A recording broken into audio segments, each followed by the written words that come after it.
All right, welcome everyone to episode number 96 of the Let's Discuss Gaming podcast. I am your host, Triple J.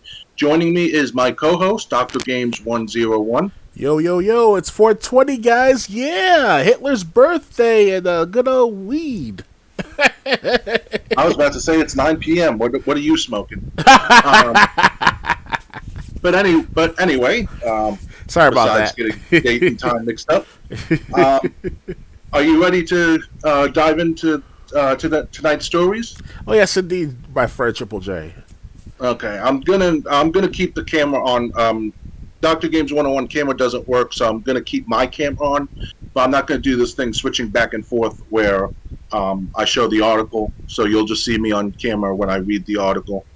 Not a problem. So anyway, first story: Xbox has put together a new team focused on game preservation, backward compatibility to the future. Microsoft probably likes the inspirational quote, sometimes you have to take a step back to move forward. That's because Xbox has created a new team that will spearhead games preservation for the company now and into the future.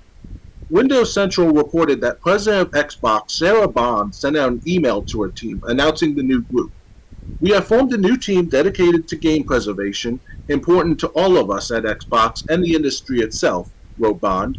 We are building on our strong history of delivering backwards compatibility to our players, and we remain committed to bringing forward the amazing library of Xbox games for future generations of players to enjoy. According to Windows Central, Microsoft confirmed the authenticity of Bond's email. In addition, Bond did post on X, formerly known as Twitter, after the report went live saying Xbox always. No official details were shared by Microsoft about this new team. Xbox is reportedly hosting its next big showcase over in June, during which we may hear about this project as well as upcoming games like the rumored Gears of War 6.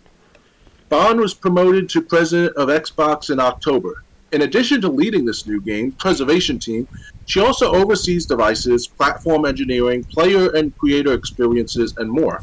Earlier this year, Bond confirmed that Xbox is working on the next generation of Xbox consoles. As for Microsoft, Xbox has shown that game preservation is important to the brand over the years, and we here at GameSpot have talked about why it's time to start focusing on game preservation as well. Let's look at the comments. Music Victim goes, I will be intrigued to see what form this takes, but any move toward preserving the history of games, especially if it's available to all, is a good thing in my book. Just one more goes, normally this would be a good thing, but at this point, can you really trust Xbox for anything? And Music Victim replied, completely agree. This is why I'm intrigued to see what it takes, what form it takes. The most likely one I can think of will be similar to Sony's current offering for PlayStation Plus, which is a monthly subscription that will have a higher price but gain you access to a load of older titles.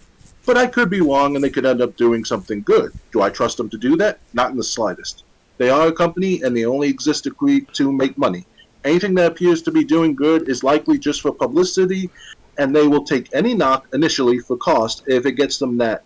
But as I said originally, art preservation is important, and it would be great to have it available in some way, shape, or form that doesn't come with ethical questions around piracy and the like. And then just one more goes, when Fluffy Phil throws Fluff's words like game entitlement, you already know you are in Xbox BS once again. Show us the games. Show us the chat like new games and stream of backwards compatibility and other games that have not been on Xbox, and don't talk down to us as if we don't know any better and are not aware of your schemes. Is that too much to ask? If the Fluffmeister does release 2026 only all digital consoles, I will be done with Xbox permanently.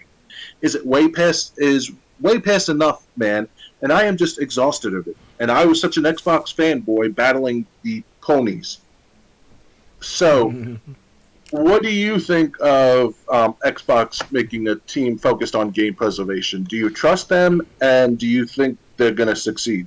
On paper, it's a start. It's a start of a good era of game preservation ever by a gaming company. Now, of course, Nintendo's always had concerns about preserving their games by via their profits, and by default, they were the ones who started it all as far as like preserving some kind of games from the past and all via their eShop.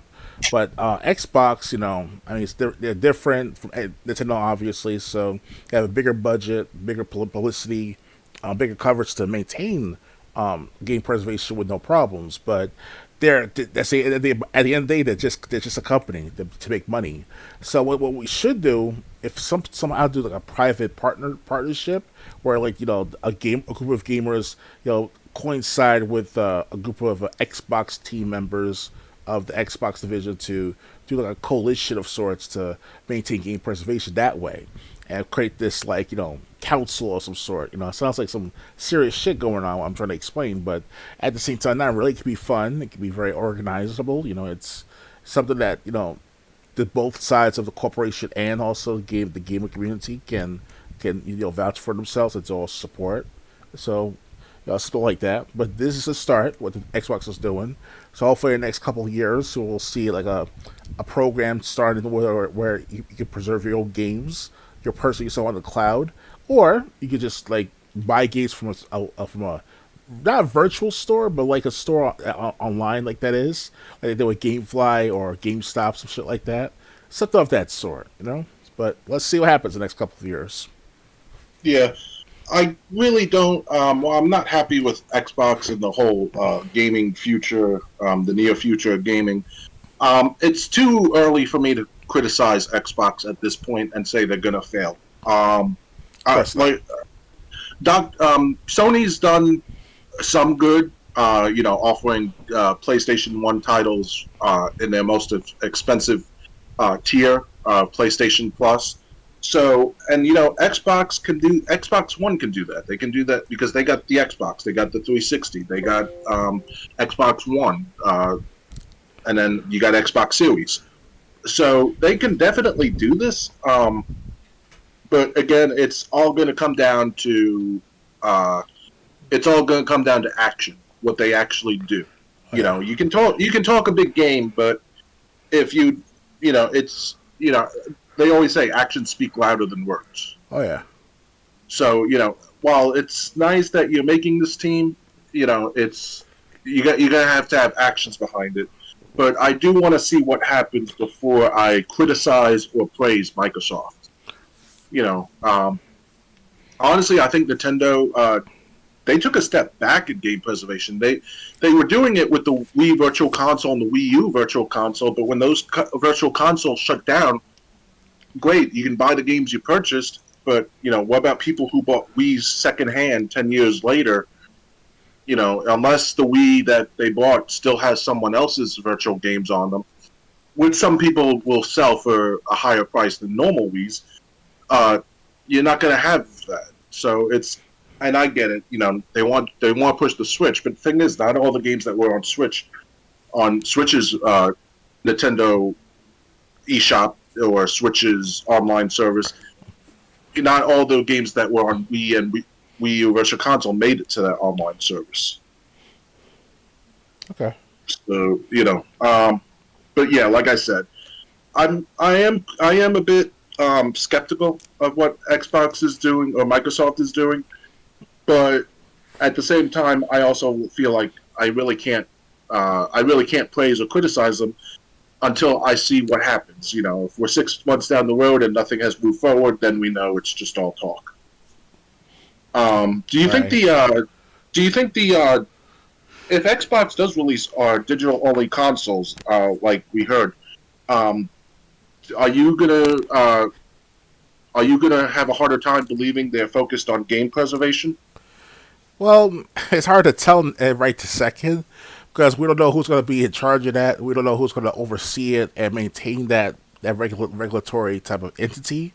Uh, at one point, I believe that if David Janelle was still on the Xbox division, he would be a perfect suitable candidate to be the leader of that game preservation. He's been with Xbox for 20 years as of last year, and it sucks he has to leave so soon, or not so soon, but so abruptly, I guess you could say, in my perspective, because he's been around since the beginning when Xbox started and all.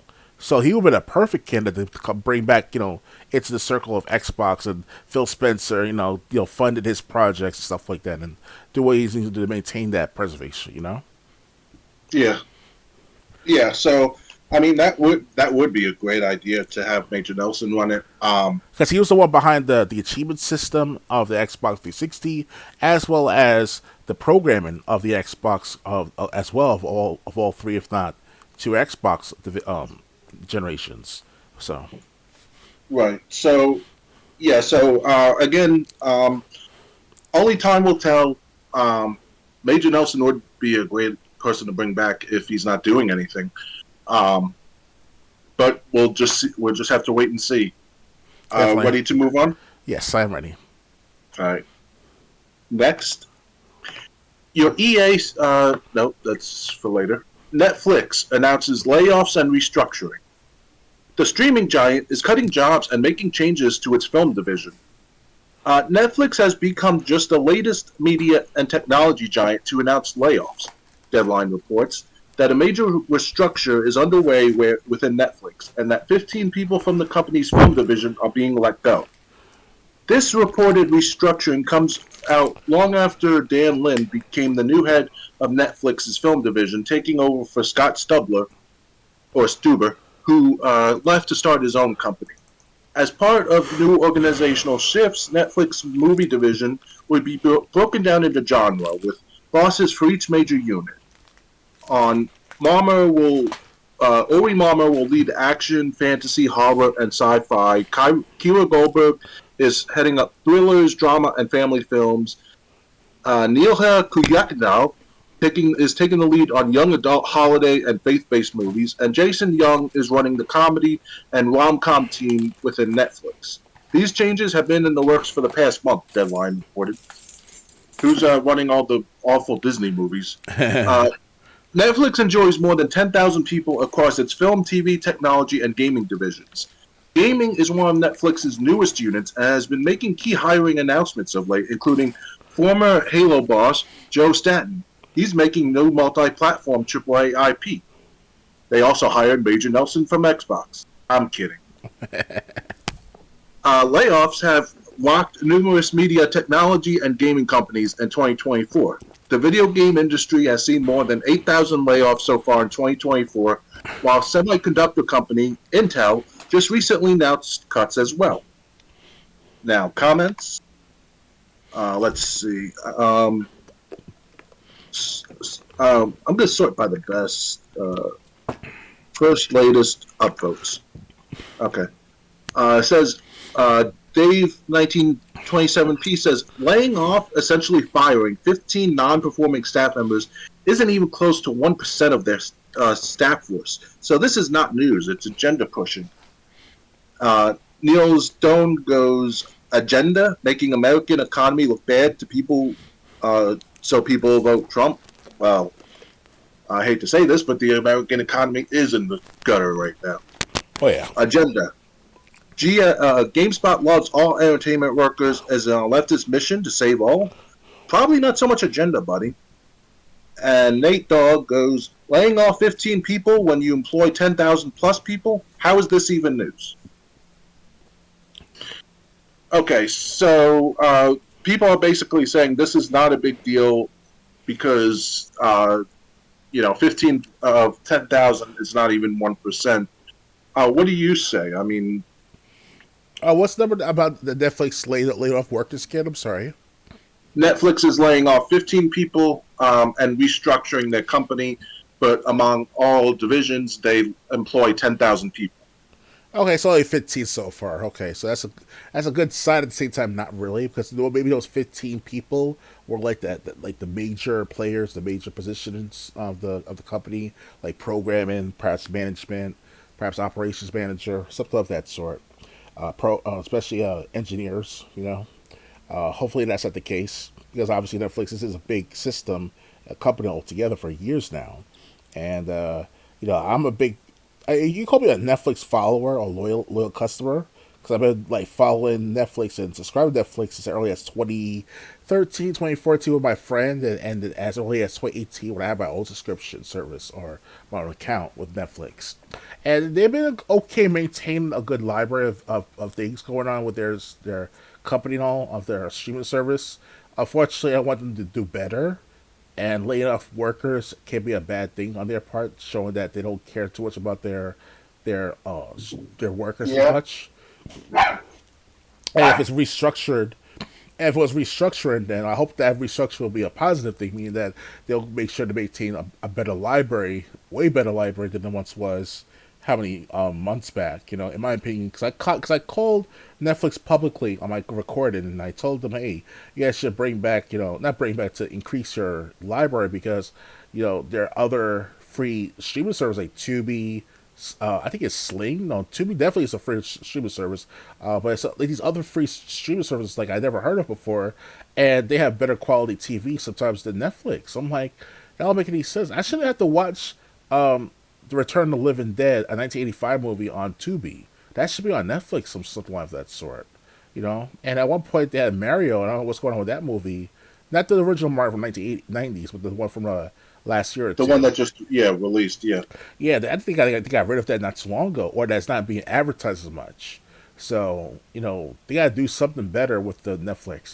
They are the head honchos in the competition because in my opinion, the top three that are leading the way in the quality and the popularity of their streaming services are Netflix, Amazon Prime, and I believe Hulu. And Disney Plus is obviously get tied up with Hulu because there's the same service from the same company, but still, like these companies gotta understand that they're in competition with each other, so they gotta give it the best quality, the best quantity, if ever. Of course, Netflix kind of try to do that with their own specials and TV shows and movies, whatever. That can be okay to have, maintain the copyright issues and copyright write offs, whatever you want to call them, but no, at the end of the day, I want to see the old stuff, the previous material from the movies, because my movie theater is going to close down soon by next year, month or something like that, or next week. And I want to see the last thing in the theater, whatever it is right now. But whatever that movie is, I hope they'll have it on Netflix. Because that was the core, in my opinion. Though, this is what I'm trying to say is my opinion. It's the core purpose of Netflix is to see previous movies and TV shows seen on TV and movies, obviously months after the effect or months after it got shut down or was on in theaters and stuff like that. So they're not doing that as of late for quite some time now. Netflix, in my opinion. So it's to a point where it's like they have to bring in new audiences or maintain the current ones, like myself, because they did a good job with One Piece TV show, the anime. They so far have at least about 700 episodes of the One Piece series, because the total One Piece series is about 1,300, if not 200 episodes. So they did a good job maintaining half of that on their library, because that's a lot to watch, 700 episodes. So I went to episode like 35, 40, I think it was. So, but the point is that Netflix, they have to up their ante, if you want to call it like that. At the same time, doing an okay job maintaining my interests because I have other streaming services to look at before it's too late because they have a timing of the matter. Like the Prime Video, for example, you watch this anytime you want if you want to rent or buy it. But by the time you rent it, you have like 30 days to watch it. With Netflix, of course, that's not the problem. So Netflix, I mean not Netflix, Prime Video, that's their disadvantage. Hulu, I'm not sure about. I never really watched their Hulu content. Although I did see Misfits on there for free at one point when they had free openings or free trials, stuff like that to watch these movies. So they're good at like watching foreign films or something like that sort. So that's all I got to say for the time being. Okay. I don't have much to say about this. Netflix. It's really.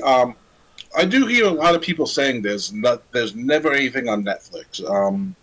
Which I don't know how true that is. I've never. I mean, we used to use Netflix actually, or was it something else? Netflix used to run out disc, right? Like back in the 2000s. Oh yeah, definitely. That was the beginning of the Netflix brand. What's the Yeah. yeah. So before you could rent movies remotely, we used to. My father was had Netflix, and he was bringing home like a new movie every week or two, or well, that it was being delivered through the mail actually. But Excuse me. okay, what was that? Oh, that was just my nose. I'm sorry. Excuse me, guys. Oh, okay. Um, so anyway, yeah. So we used to. My father used to be a subscriber to Netflix. He still might be. I'm not sure.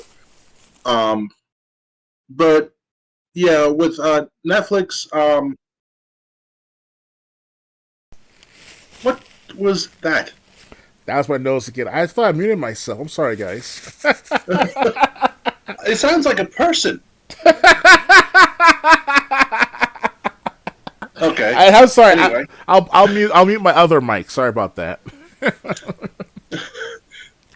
so anyway, yeah, Netflix. I really don't have anything to say about the layoffs.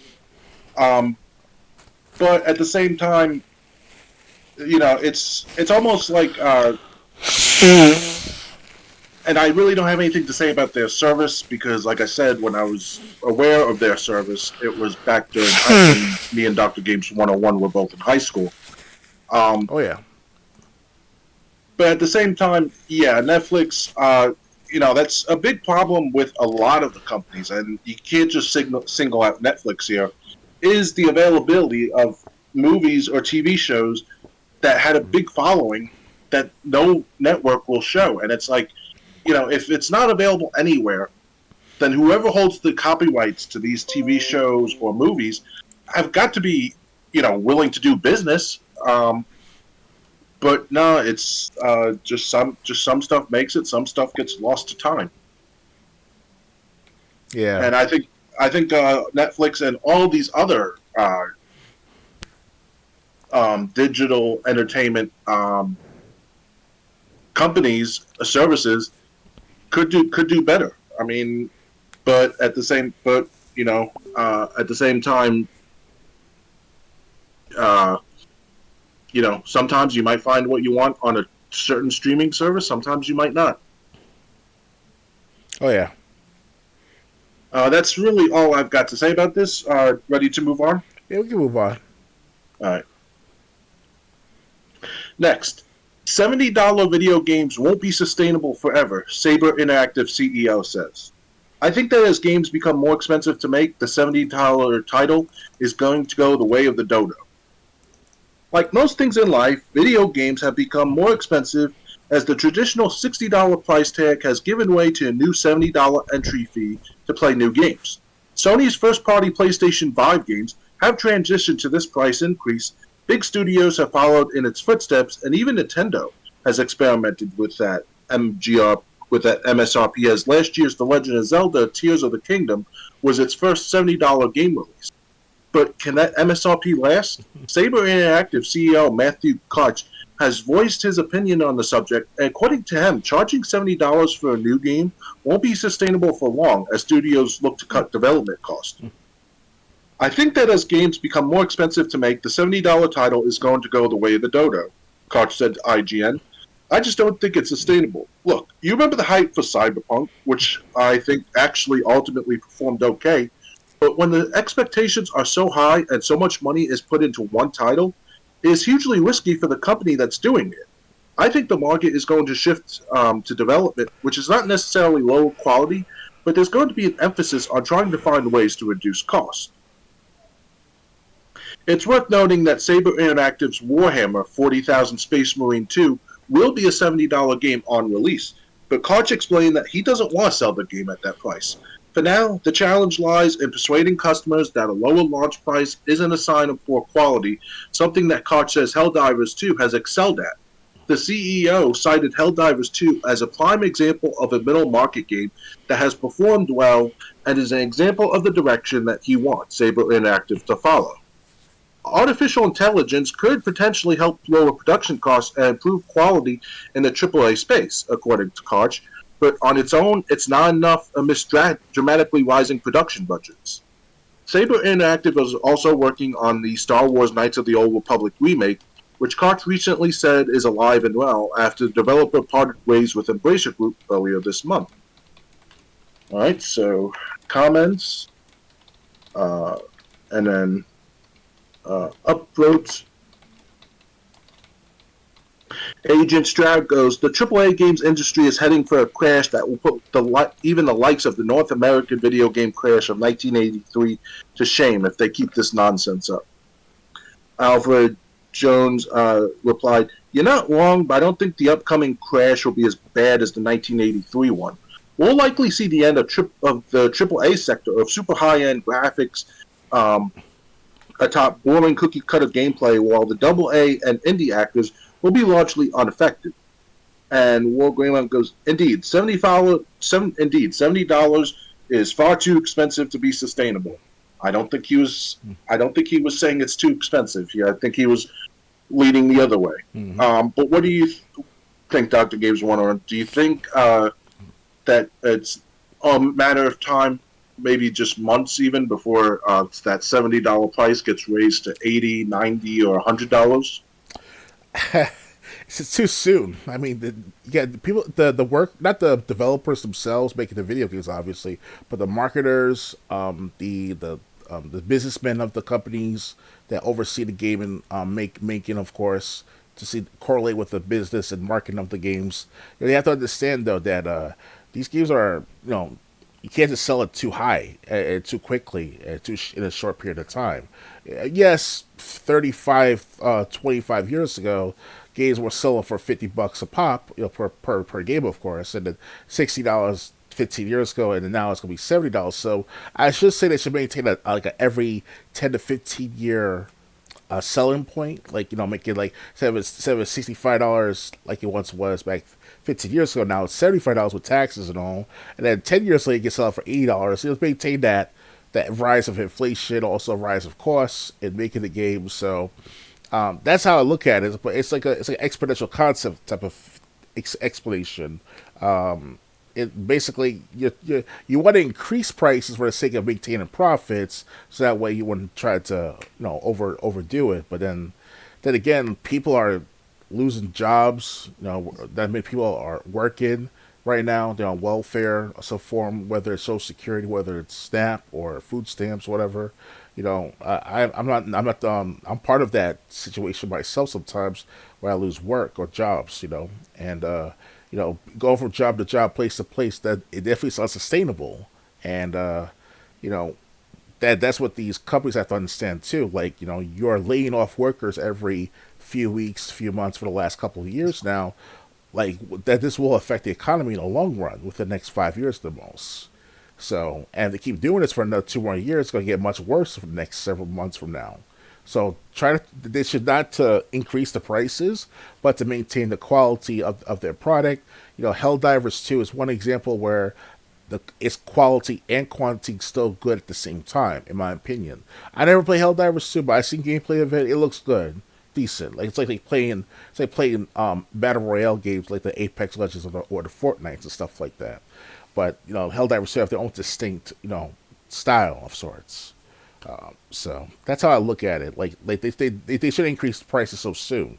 $70. We've been having $70 game only for what, a year, 2 or 3 years now, not even. So Not even. I think yeah, I think it was maybe a year tops. yeah, something like that. Like since the pandemic, it all increased to $70 a pop because of the inflation, also the backlash from that shut down the economy in some parts of the United States. Because whatever's going on in the United States also affects the world as well through the reserve currency. To those who are, you know, economic experts or have their forte in economics, they follow the news and all. So it's they got to play the economic game, but at the same time they shouldn't be too greedy. Yeah. Well, obviously, the Saber Interactive CEO was basically saying games were going to have to get more expensive. But the thing is, if you want to talk about $70 game price tags not being sustainable, constantly raising the price of new games is not going to be sustainable either.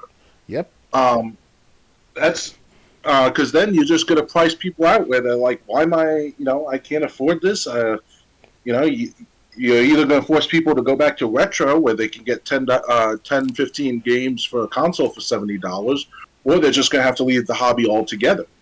Um, so raising the prices as much as they hope to is still not going to help.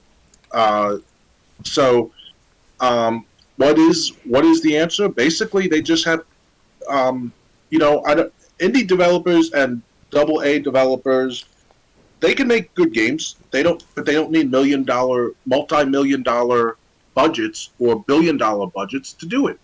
Yeah. You know, I'm not saying every game has to be indie or developed, but the thing is, what happened to doing more with less? I Yeah. mean, and you might be saying, well, then the quality goes down because quality hasn't been going down in video games already. Yeah, it's kind of screwed up like the movie industry too. They entice $200 million budgets to each of these movies for the last several months and not years now, and the quality of the movies getting worse and worse. I hear too as well. So what's that got to say about the game industry going doing the same thing as well recently as well? And you know, And there was, yeah. I'm sorry, go on. I just want to say though that like the $70 is already steep enough to pay for. I mean, last time I spent $70 for a video game was with the Modern Warfare 2, 2022 back in 2022 of November or December. That screwed up my finances with paying my bills on time for 6 months. You know, that $70 makes a big difference game industry, like it really does. So you're dealing with everyday customers who only make on average $15 an hour, or is on some form of welfare, or they work a part time job and maintain costs through odd jobs and stuff like that. Like these are everyday people you gotta look at in a considerate eye. Like you can't just be like treat them like trash constantly and thinking that's gonna work well for you. That's what I hate about in recent times. So with all this woke, sweet baby ink stuff, like you don't. There's no time for all that political correctness. The money needs to be made, and also quality needs to be sustained as well. You don't want to lose 1 million, 2 million, hell, even 5 million gamers within like a generation of gameplay. And like you don't want that. That's gonna fall off a cliff after that.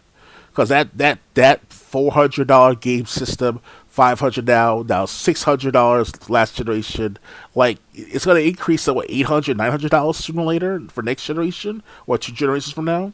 Like people can't afford that after a while. It's gonna lose. You're gonna lose steam power as a powerhouse within the economic market. They don't understand these game industries, especially the consolation ones, the consultant industries like Sweet Baby Inc. and all. That's what I hate about Sweet Baby Inc. doing that. What they're doing for a while now, trying to clamp down on supposed white racist gamers. I'm like, what's that about? Like, this is about business here. Forget about the racial shit. That's the past. We're talking about money here. That's what I hate about gaming companies not thinking or thinking like business people or thinking with the people. That's what I hate about that right now. So Yeah. Also, and also, I don't want to. I really don't want to talk too much about this because we're going to talk about some clown who had possibly the worst take on helping video games developers make more money, which we're going to get into later. So I don't want to. I don't want to spoil too much now. understood. But at the same time, it's let's take Doctor Games 101 example. Let's say the new Xbox or the PS6 is going to be, say, $700 at launch. Well, then you got to buy games for it. So let's say $70 for every new game. So you can pay $800 and maybe have the new PS6 with one, maybe two games if you got like a bundle, or you could get like an Xbox 360 for $150, and spend $100 and get a bunch of games. Hmm. Which one would you rather choose?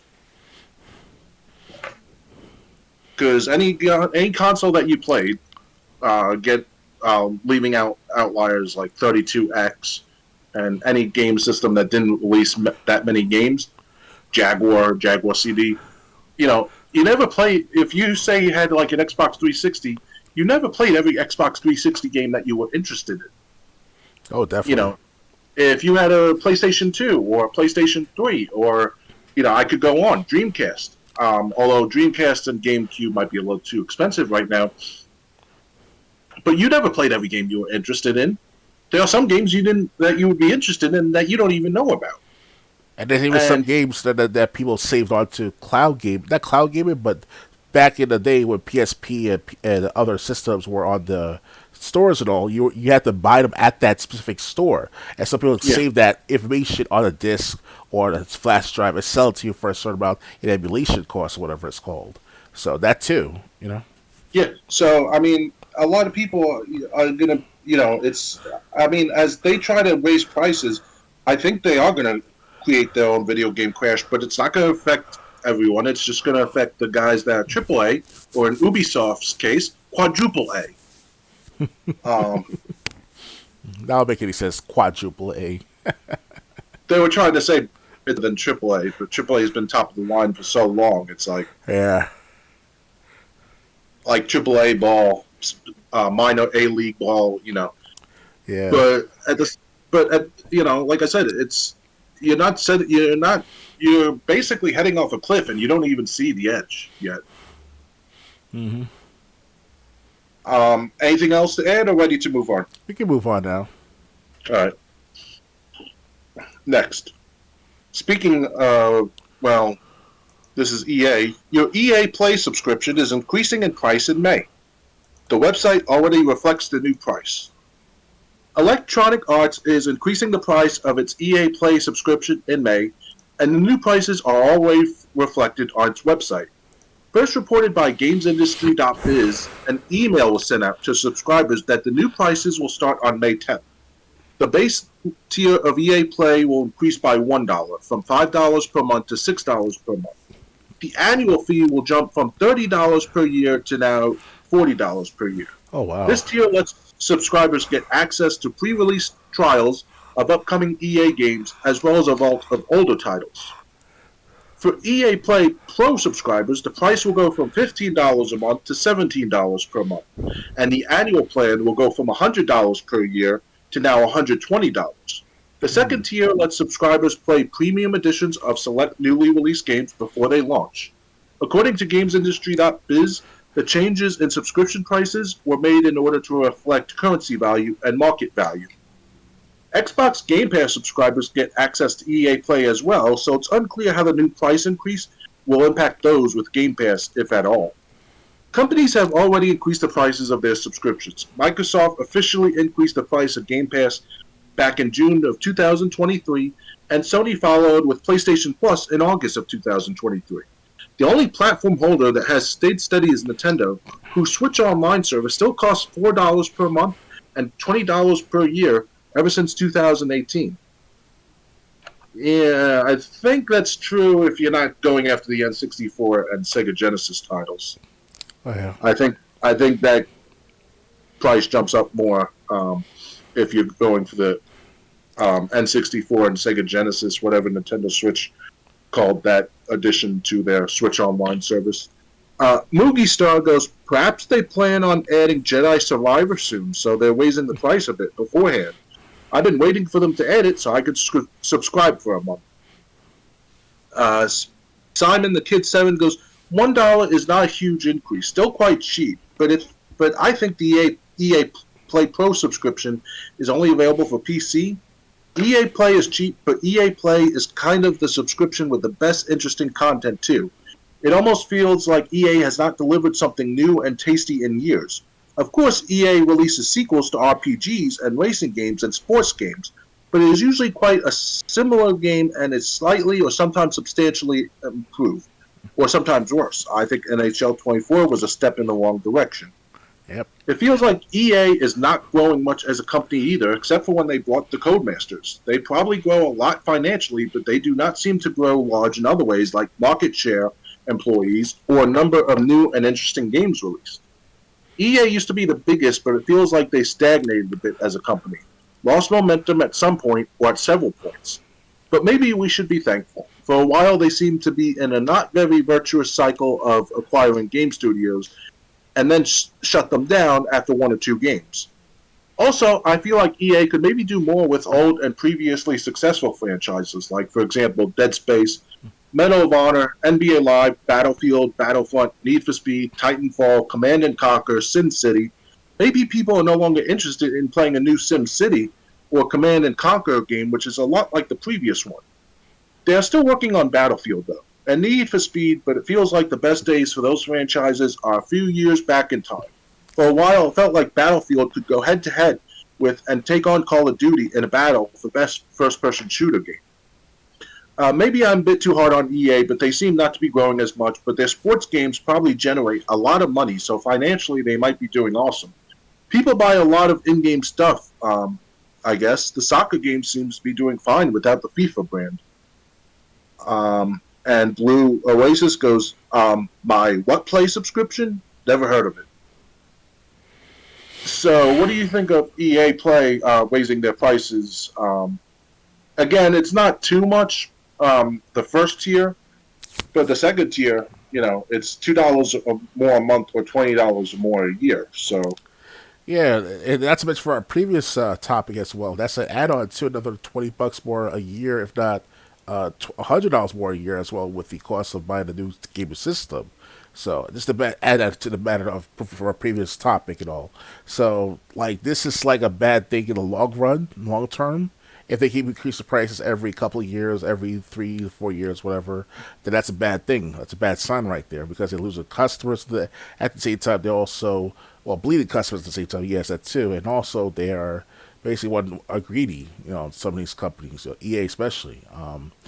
That's how I look at it. Like, yes, as a person that wants to expand on my own gaming company one day, or to make my game come to fruition one day, I should worry about pricing and profit stuff like that.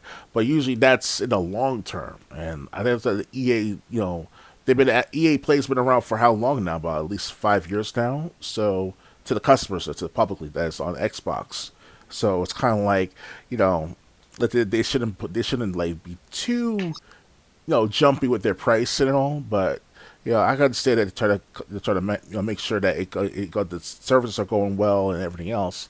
But it's the same thing that happens every year. It's new NHL game, new FIFA game. What other games are coming out for EA and all? A Tomb Raider game. It's like you know it's. I can't explain too much about EA themselves, but if we're based on the description that they sell, I mean, it should have been part of the game subscriptions with Xbox and all, or Sony's PlayStation, So yeah. With all these licenses, you think EA would be doing a lot more, but it seems like EA focuses on one type of games or a couple types, and the others, with all these dead franchises that haven't seen a game in how long, they're pushed to the wayside. yep, Um, so, I mean, to raise the price of their subscription service, again, I never bothered with it because when I had Game Pass, I had success. I had access to EA Play anyway, so that was one of the benefits of having Game Pass. hmm Um, but yeah, it just shows that EA I don't, is also raising the price of the service, and that's the thing. Another thing, as games seems to go up, so do subscription services, and it's almost like I said, you're going to end up pricing yourselves out of the market at this rate. I mean, yeah, it's still cheap for now, but you know, at the same time, what would you really play from EA that you would pay $6 a month for? yeah. Prefer to use the Game Pass than the EA Play. Yeah, But then again, if you get the Ultimate Edition on Xbox and all, you get both EA Play and then the Xbox Game Pass. So that's not so bad, It's a double whammy right there. But at the same time, though, there are times I want to buy, and also own my own games too, whether digitally or physically. For the last couple of years now, that it's been more digital than the case of physical. And even with the physical games, like we're gonna talk about this later on tonight, with the new Star Wars game and all, that's hmm like, you have to require internet connection, all that stuff from now on. That's stupid. yep, Because what if the internet shuts down, goodness forbid, in your area, if not the whole entire United States, due to some sort of like cyber attack, whatever. Oh, sure, the internet, the power is still on, the infrastructure is still on, everything else, but the internet can be gone for days on end. You can still play offline with your games. But if you don't have that constant recheck of the internet on your Xbox goes brick or it goes black screen That happened to me one time where my internet was out for a couple of days. So, Yeah, that's what I'm like. I mean, that's just another benefit of retro gaming. If my internet goes down for days, let's just say, we're being attacked by an enemy, and the internet goes down. Um, I could still play Apocalypse. I could still play Chrono Cross. I could still play Final Fantasy 12, and a bunch of other games that I could still play. Um, hmm but the way game developers and especially in console developers seem to be moving, they want to take that option away. And while they'll never be able to do that fully, because there'll always be secondhand markets, if they think they shut down one, 10 more will just pop up. And it's not like they can really even shut down one because selling something secondhand is not illegal. yeah, Um, it's there'll always be secondhand markets where people can just say, "I'm done. I don't care if I don't play anything that's ever new, or that comes out after this date. But you know what? A game that I never played, it's still new to me. Um, you know, okay, so maybe there's no good RoboCop games out there except the newest one, Rogue City. But with all the decades of gaming that's happened, I could still find something to pass my time. well, yeah, definitely. So, yeah, and we're going to talk more about EA, especially after we're done with this topic. Do you have anything else to add, or ready to move on? Yeah, let's move on. What's the good Okay. stuff? Yeah. Next, EA no longer working on Dead Space 2 remake. Report update. The first Dead Space remake reportedly didn't sell well enough. So let's see. Um, so I'm gonna skip the update. Okay. Electronic Arts is reportedly no longer working on a remake of Dead Space 2 due to the sales of the first remake not meeting expectations. According to Giant Bomb's Jeff Grubby, EA reportedly has had its hands busy with both the upcoming Iron Man game and the next Battlefield entry that it deprioritized the Dead Space 2 remake. They were working on Dead Space 2. Hold on. Just want to see. I mean, they put the update, but then they don't tell you where the update ends. So, okay. So, anyway. Um, so they deprioritized Dead Space 2, and they are no longer working on it. He explained on Game Mess Mornings at the 1316 mark. It is on the shelf because the first game had lackluster sales. He also reported that the game was still in the pre-production phase, but now has been shelved. However, Grubby said that it doesn't mean that the Dead Space 2 remake will never happen, but for right now, EA is apparently focusing on other projects. EA has already confirmed that lead developers of the Dead Space remake are building a team for what is to come next for Battlefield, and that's the Iron Man game has made excellent progress in 2024. However, it doesn't seem likely that we'll see either game anytime soon. The next Battlefield game reportedly isn't going to be released until late 2025. In GameSpot's Dead Space remake review, we said the Dead Space remake may not feel entirely necessary, but improves upon the original with some smart new additions to almost every aspect of its design. Okay, and now the update. As soon as I get back up there. EA has addressed a report to state that no such project was ever in the works. We don't normally comment on rumors, but there is no validity to this story, EA said in a statement to IGN and Bloomberg, added that EA decided to put the franchise on hold as early as last spring due to the Dead Space remake not hitting the publisher's sales expectations. Okay, so basically they're saying that Dead Space 2 was never in the works. hmm The Dead Space 2 remake, anyway. So, comments. Glorcon5567 goes, that really sucks. I love the Dead Space remake.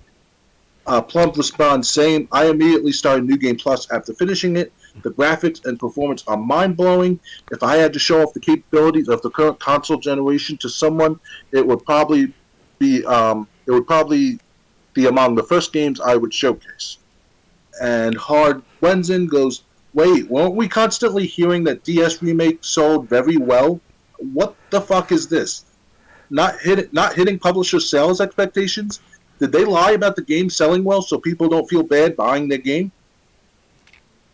Hmm. So, what do you think of first? Dead Space 2 was supposed to be in the works, but now EA has come out and said it was never in the works. Hmm. Um, what do you think about this, Bert? Yeah, make up your mind, EA or whoever's in charge. Like it's Dead Space 2. Yes, we knew that there's gonna be a remakes of the at least the first two Dead Space for the last 3 4 years now, from like 4 years ago and all. But this new generation, the current generation of gaming and all, that's not all gonna be like that because not much has changed between the two generations since the Xbox 360. Because of graphics as well. I mean, there's some changes altogether with the VR and all, but that's about it in my opinion. But this they did shut it down, not shut it down, but to hold off on the remake of Dead Space 2 and all. Yeah, I mean that's a good idea. Try out next generation of gaming and see what's going to happen with that particular thing. Also too, that's a good move on EA's part to focus on something else. Trying to hopefully they'll bring back some older titles if ever. If they were in charge of games like Fear Effect or in charge of Sci-Fi Filter, because at one point, it's a Sony PlayStation game, obviously, but the Sci-Fi Filter games and all. But if they have rights to it, take advantage of that. Because studios like 99 Studios, they got shut down after creating those Sci-Fi Filter games and all when that happened. Uh, so, but yeah, I can't say much about EA what they did. It's a good move at first, but that means they have to replace that with something else for the long term. So Yeah. Okay, I was trying to fix this. Okay, OBS finally responded. Um, well, I can't change video settings. Okay. Uh, anyway, yeah, like you were saying, Dead Space 2, it's still gonna happen sometime. Um, but I'm not. But a lot of games seem not to be hitting publishers' expectations. I'm starting to wonder: are they too high, or is it just are publishers expecting way too much from these games, or is there a reason that these games are failing to meet expectations 9 times out of 10? yeah, Um, you got because you got and the thing is, it's also a remake. I mean, yeah, it may be great for people who never played the first Dead Space, or they uh, or they or they just well, people who never played it or wanted to play it again. But at the same time, it's I'm surprised they waited so long. So many people were hyped about Dead Space 2, hmm and they let it go for so long, and now they're saying, "Oh, it's never in pre-production." hmm weird. So yeah, And they've been talking about this for years, not years, but like at least 2 years prior to the release of Dead Space One remake. That one we know about that for a while now. At least that the first two, like I mentioned earlier. So, like either they're lying to us as gamers, as an audience of sorts, or they're trying to cover up some people's bad ends that they made in the previous remake. So yeah. So unfortunately, if you were looking forward to Dead Space 2, it's not coming anytime soon. yeah, let's focus on better games or games that were from the past to remake those games. That'd be nice to see something like that. Yeah. At the same time, we don't need games to be remade because I mean, it's kind of like the superhero movies. Every time you turn around, there's a new superhero movie. Um, Yes, it's 2008. Every year there's a Marvel movie of sorts. yeah, so it's kind of like enough. So that's the way I feel about these remakes. It's like, are you really that creatively bankrupt that I say go back to your franchises, but I meant make something new with those franchises, not rehash something, not take a game from 15 years ago and just update the graphics. Yeah, especially trying to remaster them. That's a lazy way to put it for those older games and all. Because Yeah, so games like Medieval, if I pronounce it properly, because they've remade that game from the ground up somewhat, and it looked better graphically, but it wasn't the same medieval like we grew up on back in the PlayStation era. So the first one, first PlayStation. Yeah, so I'd rather play the first one on PlayStation before any of the others. Yep. But yeah, so anyway, they killed the rumor on Dead Space 2 remake coming out anytime soon. Mm-hmm. Ready to move on? Yeah, I'm ready. All right, next. Physical copies of Star Wars Outlaws require an internet connection to install. Ubisoft confirmed that you need to be online to install its upcoming open world Star Wars game. Ubisoft and Massive's upcoming open world Star Wars Outlaws will require players to be connected to the internet to install the game, even if they brought a physical copy of it. While that might not be a problem for most people in 2024, it raises concerns about how playable the game will be in 10 or 20 years, and once again, shows publishers aren't all that concerned with preserving video games. Star Wars Outlaws is looking pretty dang good. In a new story released on April 9th, we learned Outlaws is launching in August. We also got a better look at some of the characters and worlds you'll be able to visit in this large Star Wars adventure that's set between the events of Empire Strikes Back and Return of the Jedi. Alongside the new trailer, Ubisoft opened up Outlaws pre-orders for Xbox Series, PS5, and PC. But according to Ubisoft, if you want to delve into the galaxy's seedy underworld, you'll need to make sure you are connected to the internet during the installation, even if you bought the game on disc.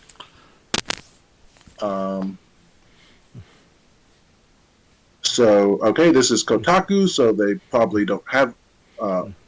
Wait a minute. Continue reading. As spotted by Wario64 on April 9th, the box for Star Wars Outlaws indicates. Kotaku, what the hell are you doing with your website? Indicates that you'll need an internet connection to install the game. I reached out to Ubisoft and was told that an internet connection is required to install the game no matter which version you are playing. However, Ubisoft did confirm that you'll be able to play Outlaws offline once you've installed it. This is similar to how Avatar Frontiers of Pandora worked too. On the one hand, requiring an internet connection to install a game isn't the worst thing in the world. And it's good to see that Ubisoft will support offline play after a one-time install. However, on the other robotic hand that was cut off by my dad, who is evil, this does raise some questions about how people will be able to play physical copies of Outlaws in the future. Just quite simply, they won't. Assuming all players will always have access to the mandated Day 1 patch seems foolish. Eventually, servers turn off, companies go bust, things break, etc. If you buy Outlaws physically on Day 1, install it, play it for a few weeks, and then move on for 20 years, will you be able to play it again in the future? I'm not sure. I get that with digital copies, part of the deal is that one day you might not be able to play a game. But physical copies are supposed to, in theory, be better for preservation. I hope Ubisoft eventually releases a disc version of the game that contains the necessary Day 1 patch so that physical copies sold later are actually playable offline, but that doesn't solve the problem that discs sold in August may one day become worthless unless hackers or modders step in. Star Wars Outlaws launches August 30th on PS5, Xbox Series, PC on Ubisoft's launcher. Make sure you're connected to the internet when you install it. So what do you? You kind of touched on this earlier, but I guess you might as well say what you were going to say now. I want to say that it's stupid when they say, "Oh, you still play online after install the Day 1 patch." Like, yeah, what happens 20 years later? You want to play the game after 20 years later, and then servers are shut down. I mean, it's inexcusable. Like I was playing the Star Wars Outlaw games. Supposed to come out on my birthday, August 30th this year, and treat myself this good birthday celebration. But obviously not to wait how many wait how many hours, but gotta wait a few minutes to install the patch. It's what's the point of physical copies after that? You don't want to get the physical copy, that is. I think that's what game developers are doing. They want to make physical copies. People say, "What's the point?" Yeah, But the thing is, it's not going to have the effect that people that developers think. I mean, they're just going to start to say, "What's the point with current games? I might as well go back." You know, the same old example. I can if I had Mario Party, any of them, 1 through 10. I could play that anytime I wanted. I could play Wave Race 64 anytime I want. I can play Sewer Shark on Sega CD anytime I want. Even though those games came out decades ago, yeah, because I got a working copy and I don't have to be online. So even if I do have internet, even if my internet goes down and I can't watch YouTube, at least I can still play my older games. You know, definitely. if my internet goes down and I can't watch YouTube, um, I won't be able. I can't play some of these games. So whether or not it's going to be playable offline, even after the install, is doesn't really help because that means people have to get it when it first comes out, so they get the day one patch. So you know, yeah, um, this is just another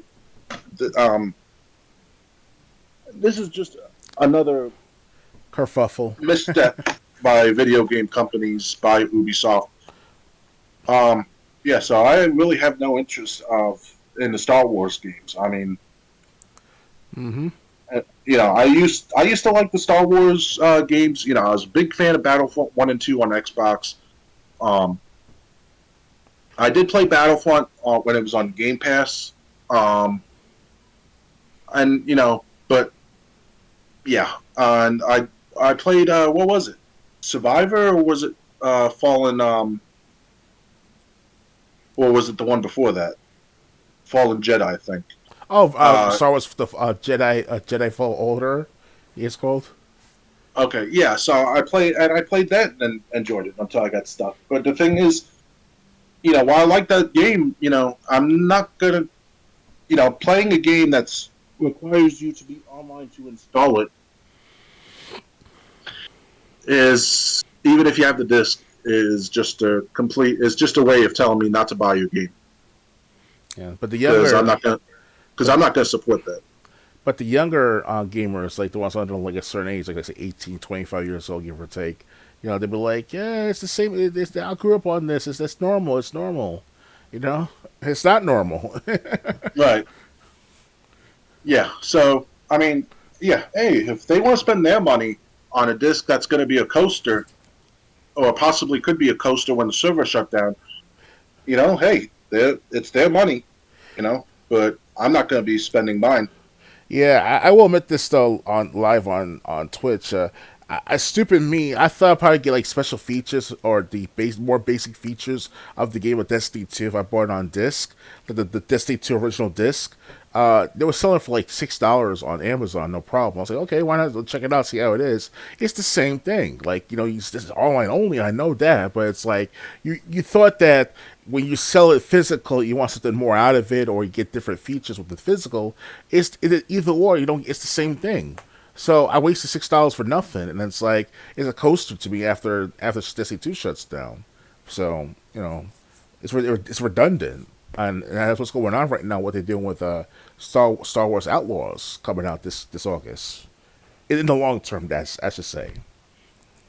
Yeah. So if you're gonna buy, even if you're gonna buy digital or on disc, uh, regardless, you're still gonna have to install it online. So Yep. if you have bad internet on release day, there's no reason to be even bother trying to install the game. Yeah. Ready to move on? Yeah. We can move on now. All right. Next, Amazon makes Fallout 3 and New Vegas free to play in the worst way possible. Fallout Tactics and Fallout 76 are also free for Amazon Prime subscribers too. Ooh. Fallout 3 and Fallout New Vegas, two very good and incredibly popular open world RPGs, are now free to play if you're an Amazon Prime member. But there's some bad news. You can only play these Bethesda RPGs for free via Amazon's cloud streaming service, Luna. Sorry. Amazon's Prime long awaited Fallout TV show premiered on Wednesday with all episodes dropping at once. Critics and fans seem to dig the live action adaptations of the famous post apocalyptic game franchise. And because Amazon loves corporate synergy, it added some free Fallout games to its catalog of Prime Gaming goodies. For example, you can now download and play the original PC game Fallout Tactics for free if you're a Prime member. And technically, Fallout 3 and New Vegas are also available for free via Amazon's Stadia-like cloud gaming streaming service Luna, but I'm not sure you should play these games that way. As an Amazon Prime member, I loaded up Luna via my PC's browser and played Fallout 3's opening hour through the service, and it was miserable. Sure, it's genuinely cool to be able to hit a button on the website and a minute later, with no downloads or installs, be playing Fallout 3 or the better New Vegas. But playing these RPGs on Luna isn't ideal. I have a very fast internet connection, yet I experience noticeable lag and hitching throughout. Image quality was also a problem. It's not ugly or unplayable, but my PC could easily play either Fallout title at much higher resolutions via Steam download or whatever. Okay. Playing Fallout 3 via Luna on a desktop PC is not only bad, but really strange. There's no advantage. The game doesn't take up much space, can run on modern PCs fine, and has awesome mods that enhance its visuals, features, UI, and combat. But playing through Luna means you can't mod either game. Fallout 3 or New Vegas on PC without mods is just wrong, you know? It's also not much of a gift to Prime members, as these games are often available on sale and always free on PC and Xbox via Game Pass. So I'm not really sure who will actually want to play Fallout 3 or New Vegas via Luna. If you do a quick heads up, both RPGs will leave Luna and Prime on October 10th. Amazon is also giving away Fallout 76 for free on Xbox and PC via Prime Gaming 2. And you don't have to stream it in Luna, thankfully. Well, thank God for small favors. So, what do you think of having to use Amazon's Stadia-like gaming service to play these Fallout games? Yeah, I mean, I got a better internet connection for the last several weeks now. There's much better quality on my Xbox and all, but on Luna itself, I hear that Luna itself is not all that great. Try to go through the internet, even if you have a better connection or a great connection, because they cheapen out the service quality of their internet or their servers connected to that Luna. So this is why I hear, of course, over the last year or so, not a year, but a couple of years now.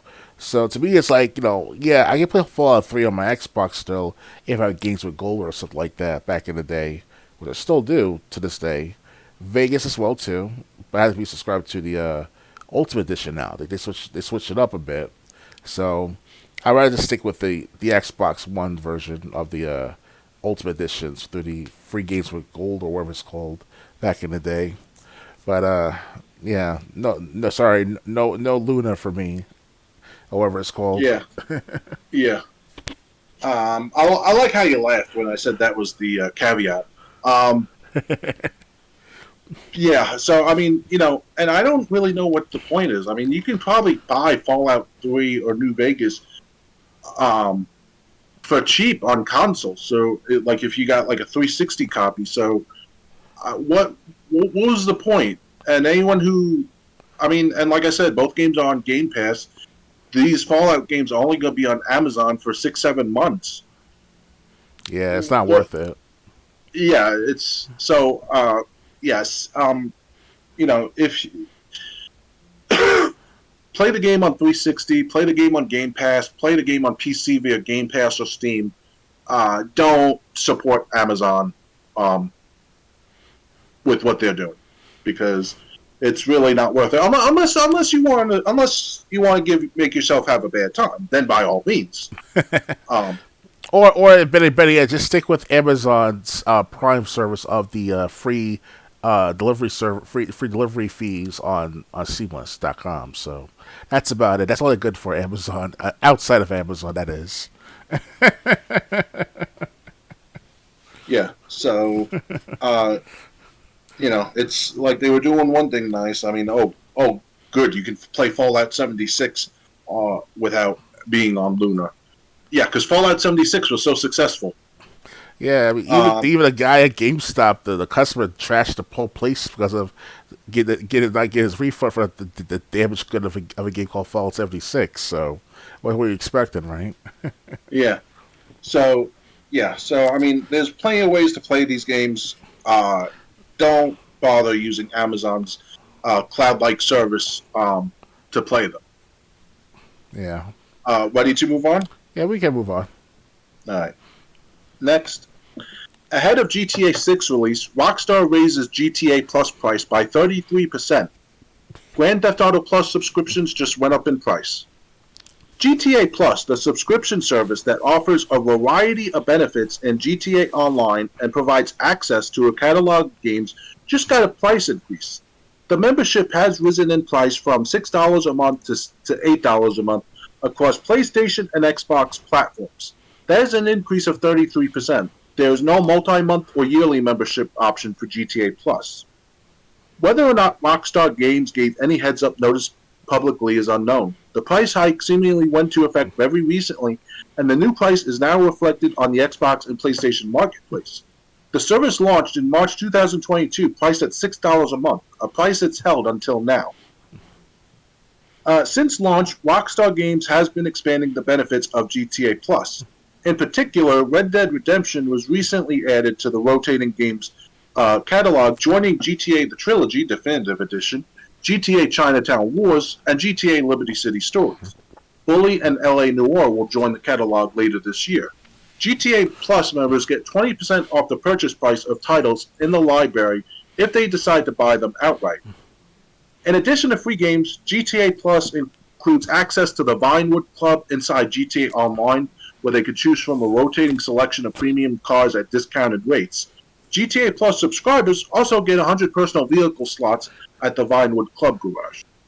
Additionally, now through August, every GTA Plus subscriber will get an additional deposit of $1 million worth of GTA money each month, alongside the standard monthly deposit of $500,000. Later this year, the Vinewood Club will add a vehicle workshop and app available for in-game phones to help players use the club services more easily. Finally, Rockstar teased that GTA Plus members will be able to grab a new bonus car as part of their subscription when GTA Online's next big update arrives this summer. Many are wondering how GTA Plus might factor into GTA 6 when it releases next year, and that remains unknown. Rockstar Games' parent company, Take-Two, has not disclosed anything as of yet regarding the profitability or revenue results from GTA Plus, but the company has said over the years that GTA Online, which makes money from its microtransactions, has been a big revenue driver. GTA 6 is set for release in 2025, and the latest report suggests that it might be eyeing a debut in fall of 2025. So let's look at the comments and upvotes. Okay, Noogie Star goes, literally wouldn't be surprised if GTA 6 costs $80 or more. Can't argue with that. Mm-hmm. Devil May Care goes, I have a sinking suspicion that Take-Two is going to incorporate some overly aggressive and scummy tactic monetization into GTA 6, more so than they already continue to do.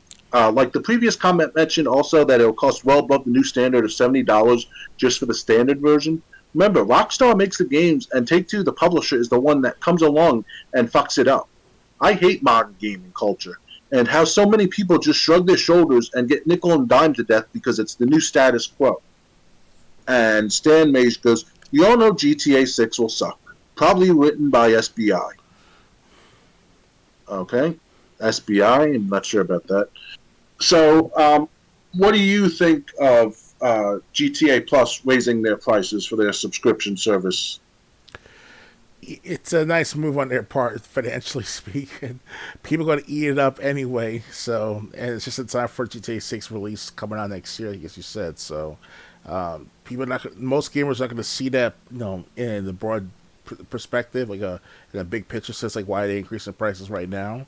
But it's just by 30% over. It's they're taking advantage of us right now. So, me personally, I don't have GTA Plus because I already got my GTA games already, and on physical copies or whatever it is with GTA Plus out there. So, Yeah, so I don't see the point of having GTA Plus if you're a big Grand Theft Auto fan of all the games from like the Unless first you one. I really don't see the point either unless you play GTA 5 online. Yes, I think if you play that game online, like in the free roam mode or whatever, then it's worth it to get like all different perks, or you might need to be part of their online service. But I think it's really tied to GTA 5 online. right. Which I have been online. I haven't been on GTA Online in months, if not years now. Like gotta be at least a year. Have been online on their services like that. I'm sure things definitely changed the last time I played consistently, which was back like 7 years ago, 6 years ago. So I was like a level 10, not even 20. So Yeah, I never played GTA Online. It's one of those games I meant to get to it. I just never did. But to be fair, when I played GTA 5 on release day, and if you remember in 2013, even though Grand Theft Auto 5 came out in October, the online mode wasn't ready for another 2 weeks. And 2 months most likely as well. so it was, and then there were other games I was interested in as well. Um, so it's always like I meant to get back to try, at least try it, but I never did. Um, but yeah, so if you do pay for the Grand Theft Auto Plus model, um, you're going to have to pay more. But at the same time, they are adding LA Noir and Bully. So, Mm-hmm. both those games are really good games. Yeah, I got a physical copy of LA Noir and a digital copy of Bully.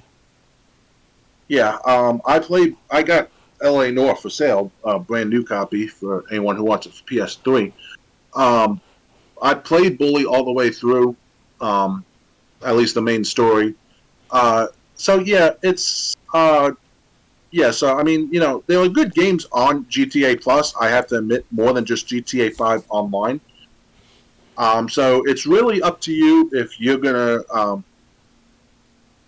gonna stay with this service, even though they just raised their prices.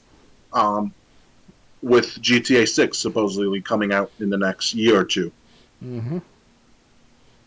Anything else to add, or ready to move on? Let's move on. We can. All right.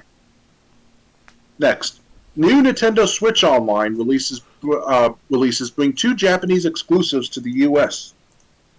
Join a construction crew, battle aliens in the horrifying depths of space, or party it up as cute animals. 3 Super Nintendo games are coming to Nintendo Switch Online, including 2 titles previously only available in Japan. First up is Wrecking Crew, 98, or Japanese exclusive remake of the NES puzzle classic.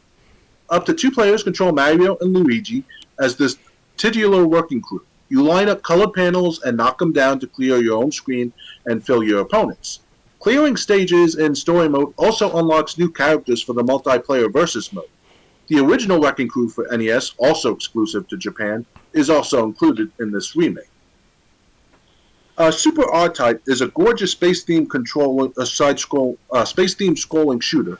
Pick up powerful upgrades as you fly through 7 stages from the deep reaches of space to body horror tinged alien space stations. Multiple difficulty modes can turn up the heat, and jamming soundtrack solidifies its incredible presentation. Lastly, amazing Herberuke is also getting its US debut. Developed by Sunsoft, this top-down party fighting game has you racing computer opponents in single player or wrestling and tussling with up to 4 players. Each stage has its own challenge and pebbles. The aesthetic is cute and cuddly. Most of the 8 playable characters are little animals like a penguin walking fish creature, or a little cat. All 3 games are available through the base Nintendo Switch Online membership. The Nintendo Switch Online expansion pack includes some DLC for mainline Nintendo games as well as Game Boy Advance, Nintendo 64, and Sega Genesis Retro Library. Okay, I didn't know Game Boy Advance was part of the expansion pack as well. So let's look at the comments. There's only a few, so I'm just going to read them all. Slatter Cool Robot goes, I hope it's not a truthful adaptation of the SNES version of Super R-Type. I can tell it was plagued with massive slowdowns back then when more than 3 enemy ships appeared and a few bullets flying around. Same with Gradius 3. A real pain was also the level, with huge enemy ships where you had to destroy it piece by piece. It was a real shame because the level design and graphics and enemy placement was really good. And big prime numbers goes, the original Wrecking Crew for NES was definitely not exclusive to Japan. I owned it in the States as a kid. Okay. So I might end up checking out Wrecking Crew. Um, what do you think of these games coming to the Nintendo Switch Online? Anything you were interested in? I thought because Wrecking Crew looks really interesting. I never saw them as a trailer. These games, so I can't say what it looks like or have an idea what I might get myself into. But it'd be nice to play these games, see how they are back in the past, and put them in the United States gaming of the Nintendo Online. So yeah, I'll try them out pretty much. Yeah, Yeah, Wrecking Crew I'd like to try out. Super R Type I'll give it a chance because most space shooters from the 80s and 90s were actually quite good. You know, like Life Force. Galaga. Yeah. So, that's the point when space shooters were pretty good all around, at least most of them. But Amazing Headbreaker, it looks like maybe, I don't want to say a battle royale game, but, you basically it's like little animals fighting each other. Yeah, So, it's not something that's not something I would care about trying. But if you do have the Nintendo Switch online service, these games are available for you to try. But apparently, Wrecking Crew was available in the states, so I'm thinking this writer got it wrong. This writer from GameSpot. yeah. Cause Um, if it's from Kotaku, that's they have problems already. So yeah, but this is from GameSpot, so okay, okay. maybe it was just a maybe he just misspoke. Maybe he had the wrong information. Who knows? Yeah. Anything else to add, or ready to move on? I'll have enough said. We can move on. Okay, because I'm going to have a lot to say about this next one. I see. Ex Blizzard executive dragged for suggesting gamers start tipping. Tipping for a game like Elden Ring in this economy? Former Blizzard president Mike Ybarra made waves recently when he suggested that gamers might want to start tipping their favorite games extra. I've often thought, I wish I could give these folks another $10 or $20 because it was worth more than my initial $70, and they didn't try to nickel and dime me every second, he tweeted last week. It was a well-intentioned, thought experiment that seemed to miss the forest for the trees.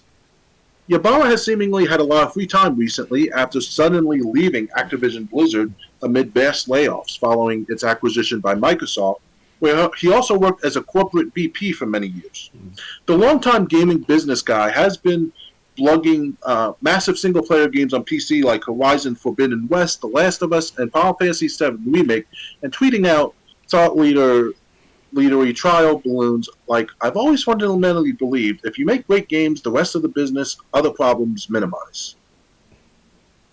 His latest idea is adding a tip button to games so players can shell out a few bucks extra after watching the credits roll on games that left them in awe and didn't try to nickel and dime them with microtransactions. Games like Horizon Zero Dawn, I don't know if that's God of War or Gears of War, Red Dead Redemption 2, Baldur's Gate 3, Elden Ring, etc. Ybarra wrote, I know $70 is already a lot, but it's an option at the end of the game I wish I had at time. Some games are that special. Okay, so it's not done yet. Players immediately started roasting the former executive for what sounded to some like a request for a charity button for big gaming corporations. Some freaked out at the idea of being asked to spend even more money to play a game. Others balked at the idea of donating money that might never find its way into the pockets of the people who actually made the game. IGN video director Destin Laguirre probably put this line of criticism the most succinctly. I think the billion and trillion-dollar companies can handle compensating their employees fairly instead of relying on a tip from me, he wrote in response, because it's not like my money goes to the combat designer or level artist. It goes into the corporate piggy bank. It didn't help that the source of this thought experiment was the former head of Blizzard, whose employees were recently decimated by layoffs and reportedly denied their most recent bonuses. Despite only serving at the company for a few years, Ybarra reportedly helmed an especially demoralizing Q&A with staff in early 2023, in which he announced slashed bonuses and return to office requirements.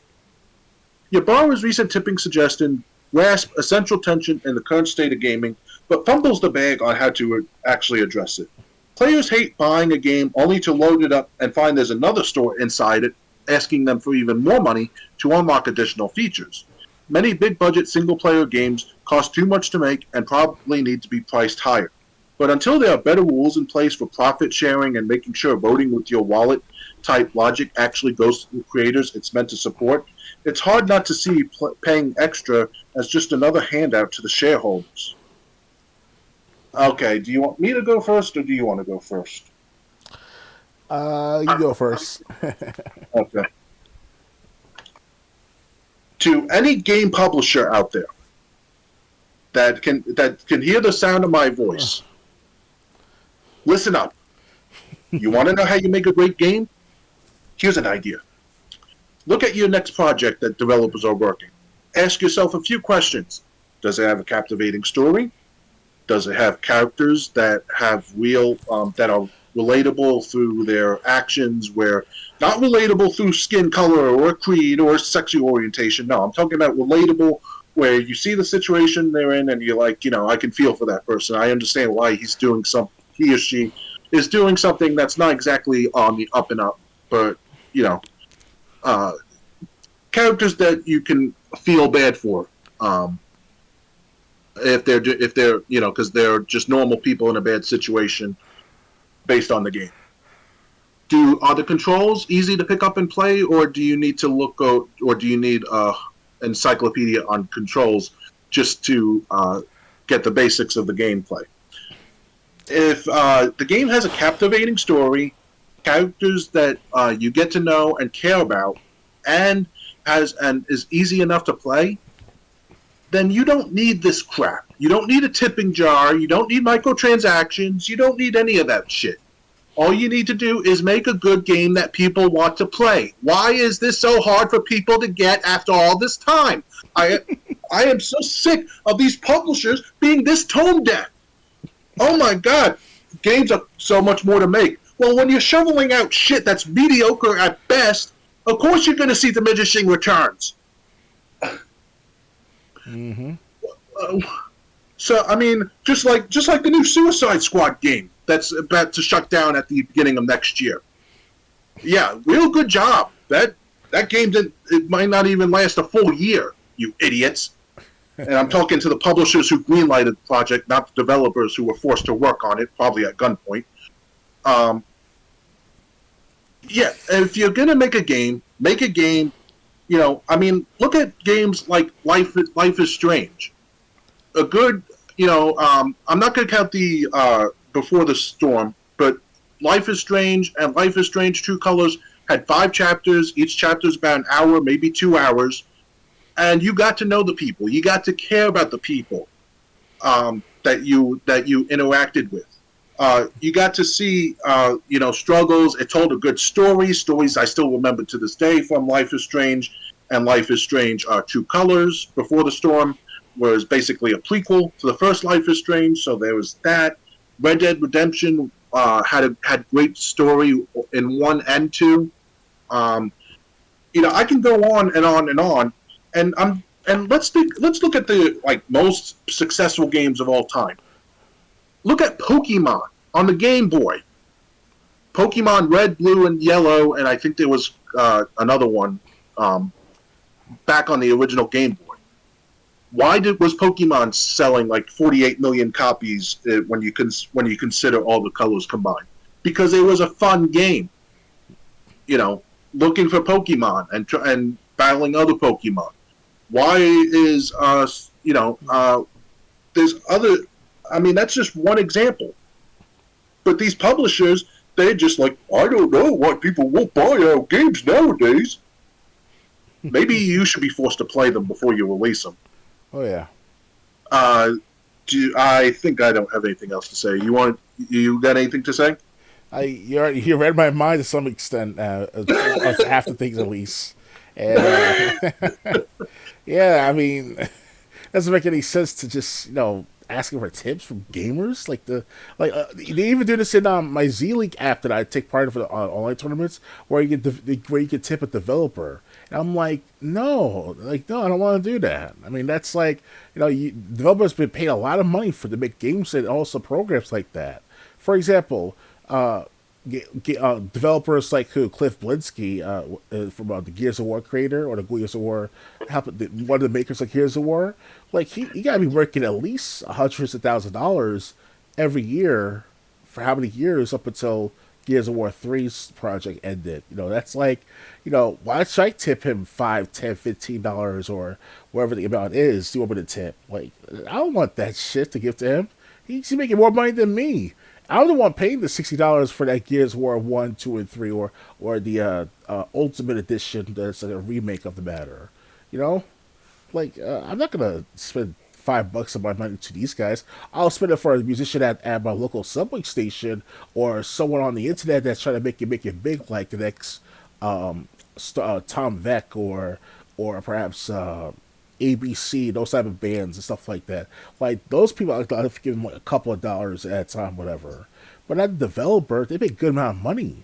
Every project they make on, they get about several thousands, tens of thousands of dollars, depending on which level or how much responsibility you have as a maker, a developer, and all. So if you're a top edge developer, you probably get like $100,000 in one project if you're lucky. But if you're like like a writer or something like that, you might get like 50,000, some shit like that. Whatever. I don't know the exact numbers or the exact costs or the income, but that's each project they go on. It's a lump sum at a time if you choose to have a lump sum. So I Yeah, agree. I agree with Triple J here. I wrote about this on my blog about 3 days ago, and I want to read one paragraph I wrote that will really because I had trouble reading. I had trouble remembering some of the games that have been the best selling of all time. RoboCop Rogue City had 435,000 people playing the game after being out for 2 weeks. Did RoboCop Rogue City bombard the player with microtransactions? No. They focused on creating a fun game that people would want to play. Newsflash to executives. The same can be said about Grand Theft Auto 5, Red Dead Redemption 2, Wii Sports, Mario Kart 8, Pokemon, and many more games. None of those games I mentioned were virtual in-game stores trying to get you to buy more crap. They didn't ask for a tip. They were just fun games that people wanted to play and enjoyed playing. I can't believe that executives, this is what happens when you put the wrong people in power. I just can't believe executives still can't figure this out. Either they're too inexperienced or they just don't give a damn about the end product or what they want to sell, and that's bad on their part as a morale of a business person. Yeah, think about the bigger picture most of the time, not about the quick fix or the quick making of a buck. Yeah, and also, technology has also gotten worse. Where, uh, you know, because a lot of times people will or publishers will release games and say, "Oh, we'll just patch it later." Yeah, well, you know what? If you're going to have the attitude of you're just going to patch your game later, I'll just buy it later. When the sale doesn't mean anything. Yeah, who Um, thought about that patch later after releasing the game, even if you get 10 million copies like Cyberpunk or whatever the amount was with Cyberpunk 2077. I knew to myself they're going to fix the game eventually after a year or so, but beforehand, during the release of it all, it was half-ass. I look at these gamers playing the game on Twitch and YouTube and all, and I'm like, man, they fucked up on the graphics, the glitches, the mishaps. It's like lazy, very lazy. I was not expecting that at Cyberpunk 2077. Maybe with like indie developer like the Heart Fourth Release group, after 10 years later, now that they haven't released their game yet, through the Kickstarter and all. Well, that's a different story right there. Now that's a waste of dollars to give to that group at the time. They should give them my money for that matter for not producing that game after 10 years, and they're still making it to this day via their Twitch streams. I'm like, laziness too. Like it's There's no work ethic as it used to be. Most of these gamers, not gamers, the game developers and all. Like, yes, back Yeah. 25 years ago, the graphics were a little different. It wasn't as high quality. I'm still watching this video that this one particular YouTuber made several months ago that on why PS1 and N64 graphics were the best back in the day, because there was limitations, yes, but there was passion. There was built up of of ethos, a built up of morale, positive morale in what they wanted from their games. Yes, money was to be made in the long run, yes, but that was the idea too. They were making millions of dollars over time in the PlayStation One and 64 era. No, that's one of the best game times at the time as a gamer at age 10, 12, 13 years old at the time for me. So Yeah. Think about Metal Gear Solid. Metal Gear was a dead franchise after Nintendo. You had Metal Gear and you had Snake's Revenge. The series was dead, and then they just tried something with Metal Gear Solid, and it blew everyone's socks off. And Metal Gear Solid became its own franchise. I mean, that was One of the main that was a reasons shot in the why dark. I'm glad they took it, but they handled that with passion and care. oh You yeah, know, it was the closest thing we had to a video game movie at the time. But unlike Metal Gear Solid 2, it didn't totally eliminate the gameplay or yeah. eliminate too much of the gameplay. Um, but yeah, I mean, so it's kind of like these games, they don't cost, okay, if you're going to make a multi-million-dollar budget, I understand Grand Theft Auto 5 is the perfect example of that. Yeah, but you're going to make that money back if you make a good game. Mm-hmm. Look at RoboCop Rogue City. If I'm not mistaken, that's, I think, the first ever good RoboCop game. Yep. So, I mean, and like I said, almost 500,000 people were playing it in the first 2 weeks. Indeed. So, it's not like they can't make money, but what they want to do is they want to nickel and dime everyone to death, and then they wonder why their game doesn't work Or doesn't last as and long, and just or like doesn't last, and they can't figure out that just making a good game that people would be interested in would have worked better, even if it wasn't as visually appealing as Baldur's Gate 3. You know, I mean, don't get me wrong. There are game stories that still stick with me. Not just Life is Strange. There's Heavy Rain. There's Beyond Two Souls. Um, Obviously, Red Dead Redemption, the first one. Metal Gear Solid 1 and 2. Devil May Cry. No, I never played Devil May Cry. But the point I'm trying to make is, these games had a great story. I mean, look at Max Payne. It has a good story. You care about Max Payne because you see what he went through in the first level of the first game, and now he's undercover. And then you see, and the controls were not butchered. Oh yeah. I mean, so and like I said, I'm a big fan of the comic book storytelling panels in between levels. I wonder why they never made a Max Payne comic book. Just take the panels from the comic book, just from the cutscenes, and like make a whole comic out of it. Maybe they just didn't have enough material. Yeah, back then it was a budget reason because the makers of Max Payne, they weren't all well funded like the EA and shit like that. These were just regular people. Rice, this is referred to back to Rice Effect, Ricevec or Ricevec. He's the one who talked about this. We'll say that the makers of Max Payne were just typical family members and friends working together on that game, especially Max Payne One. So Okay. Yes. yeah, So I mean, yeah. That's we should tip those guys, the first Max Payne wakers, because they were just family members and friends looking out for each other, help each other out for trying to put this game on in the market. We could tip those type of guys, but not like yeah. EA. You know. Right. Exactly. I mean, if you try to tip Rocksteady or WB, you're going to tip the executive who thought Suicide Squad killed the Justice League, fell below expectations, and he doesn't know why. Mm-hmm. I don't want to tip that guy. That's just supporting bad. That's just supporting bad behavior. Yep. Anyway, Yeah. Anything else to add, or ready to move on? I just want to say this though, that if the executives of these companies, WB, EA, Activision, Blizzard, hell, Ubisoft. even Disney, they said Disney has their hand in games too. Like if you guys listen to us, or will listen to us one day, you guys should just leave altogether, or at least reevaluate what your priorities with the company. Like that's the first step. If you can't do that yourself, you should just resign and to have someone with more knowledge to look into the company or to look after the company. That's all I want Yeah, to say with these guys. there's something else I want to know. Take the executive from WB who greenlit Suicide Squad, Kill the Justice League. Did the creators have to play the game all the way through, Not from really. beginning to end? Did the executives have to play it all the way through? I wonder, maybe if they had to sit through what they were forcing everyone else to sit through, Yeah. maybe they would understand. Yeah, we shouldn't have greenlit this project, Oh yeah. or greenlit it in the way we did, because everyone was interested until they heard it was live service. Then they were like, "I'm out."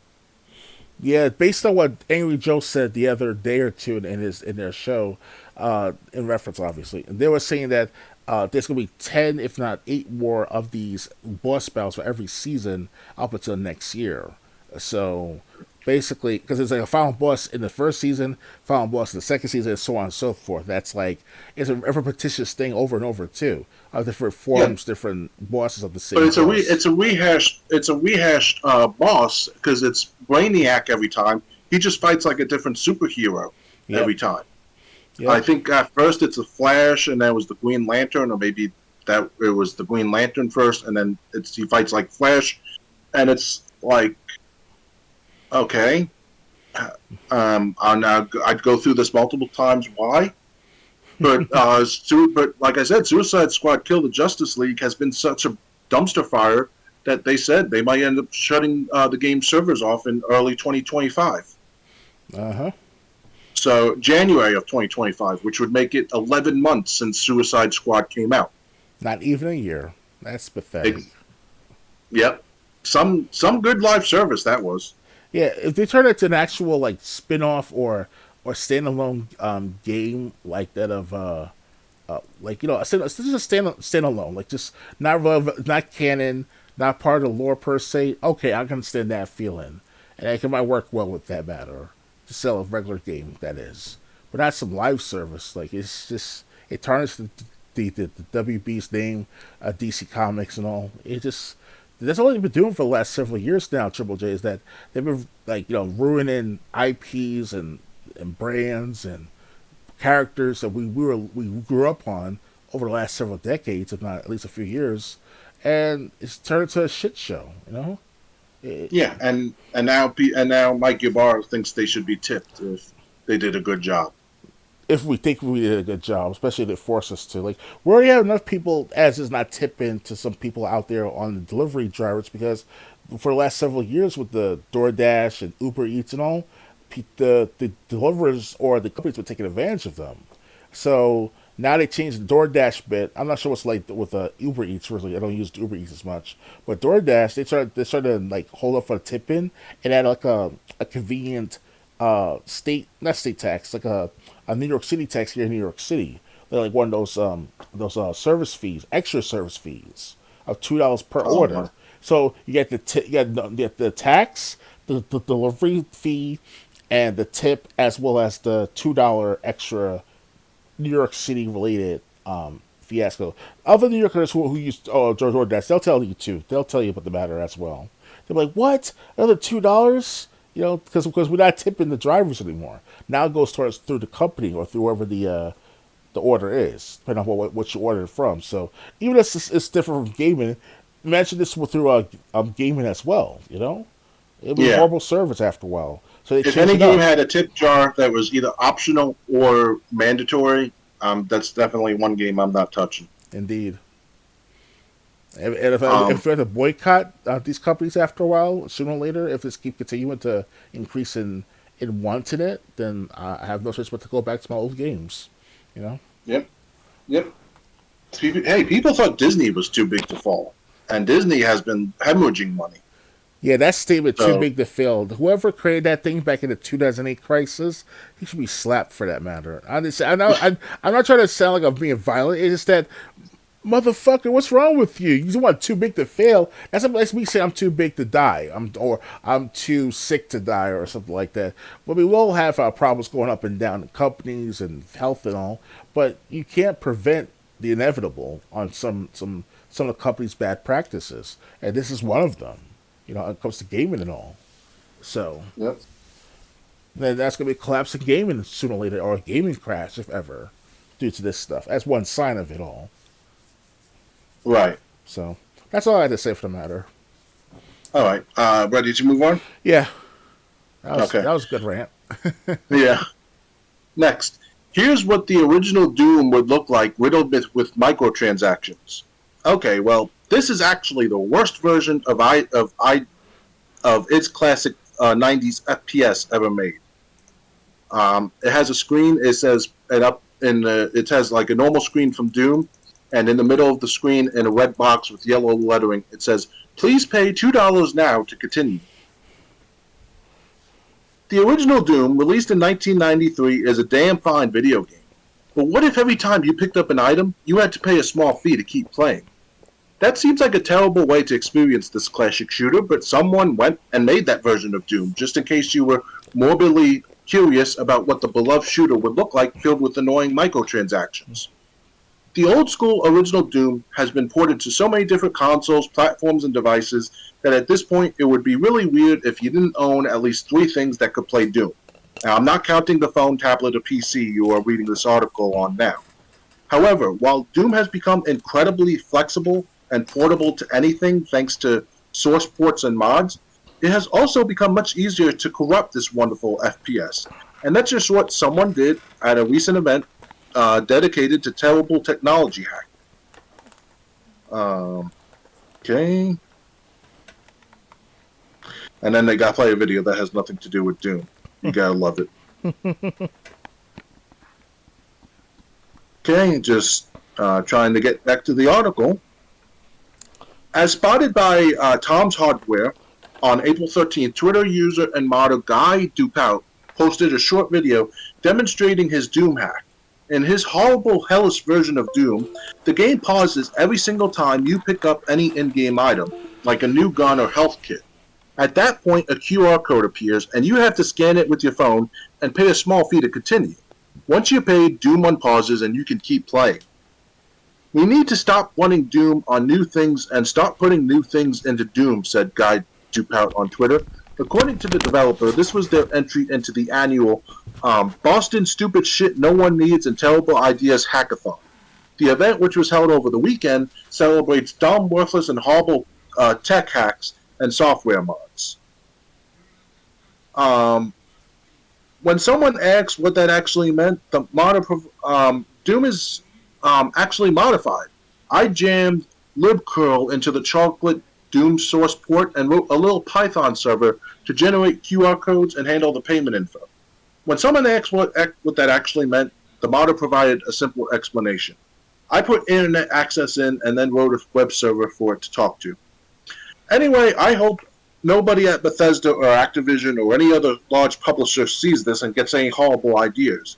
I can almost see a company releasing a classic retro game like this for free and then limiting how many things you can pick up or how many times you can die before having to pay a small fee to continue. Maybe they would put it in a large physical box and place it somewhere and would take coins and, oh, I invented an arcade machine. Damn it. Yeah, so could you imagine Doom with microtransactions? I'm back. Sorry about that, Triple J. I was asking, could you imagine Doom with microtransactions? Yeah, that'd be crazy as hell. Especially every few seconds, it's like, oh, you must buy this for $1 or buy this for 10 cents or whatever. Or at the end of the Yeah, level, you pay like $5 for a health up, like a health one up. yeah. It's, I mean, this, I have you. Well, first off, what is your experience with Doom? Like, have you ever played the first Doom It's on been anything? it's been a while since I played the first Doom, many decades now. Oh, okay. I do have all the Doom games from the 2016 Doom edition. The where if you buy the 2016 Doom, you get like the first three Dooms, and then you get Doom 2016, and I think an added-on DLC as well. Other than that, they played 2016 Doom, and it was all right. It was right with the first Doom and all. A little gross and violent and stuff like that, but I'm used to it. Yeah, but I'm asking about the first Doom that came out in the '90s. Have you ever? Could you? That's what we're talking about, basically. Saying, imagine they took Doom and put microtransactions, and you had to pay a small fee every time you picked up health kit or new gun. It would be annoying as fuck. Yeah, yeah. A lot more people would be attempting uh, no health refill, only use the pistol ones of Doom. Oh yeah, Um, yeah, so I mean, yeah, it just shows that microtransactions don't help games; they kill them. oh yeah, So yeah, I'm glad this exists just to show how bad it is. My problem is, I think video game publishers at least will be like, see that? We need to do that. People love Doom. They'll buy it. hmm And if they can't get Doom, they'll just get the source code, create a game like Doom, and then they'll put it microtransactions in. So, yeah. Anything else to say, or ready to move on? we can move on now. All right. Next, Game Pass Core adds 3 more games very soon. See them here. Game Pass Core gets more games later this month. Microsoft has announced the next wave of additions to the Game Pass Core library, and there are more games coming this month. For anyone just catching up, Game Pass Core is separate from the main Game Pass offering and contains a smaller batch of titles. Game Pass Core launched in September 2023 with 36 games before it added 2 more titles in December. On April 23rd, 3 more games are coming. These include the sci-fi shooter where you play as a dwarf space miner, Deep Rock Galactic, as well as the flashy first-person shooter Super Hot Mind Control Delete. The third addition to Game Pass Core is the Demolition Derby game Wreckfest. As for the main Game Pass catalog, it's adding 7 more games in the remainder of April and removing 6 further games. We will be getting to that later. hmm In addition to the games offered through the service, Game Pass Core subscribers also gain access to online console multiplayer deals, discounts of up to 50% off select games, and access to free play days for select games. Game Pass Core costs $10 a month, which compares to $17 a month for Game Pass Ultimate and $10 a month for Game Pass on PC. So as of April 16th, 4 days ago, this is what you can play on Game Pass Core.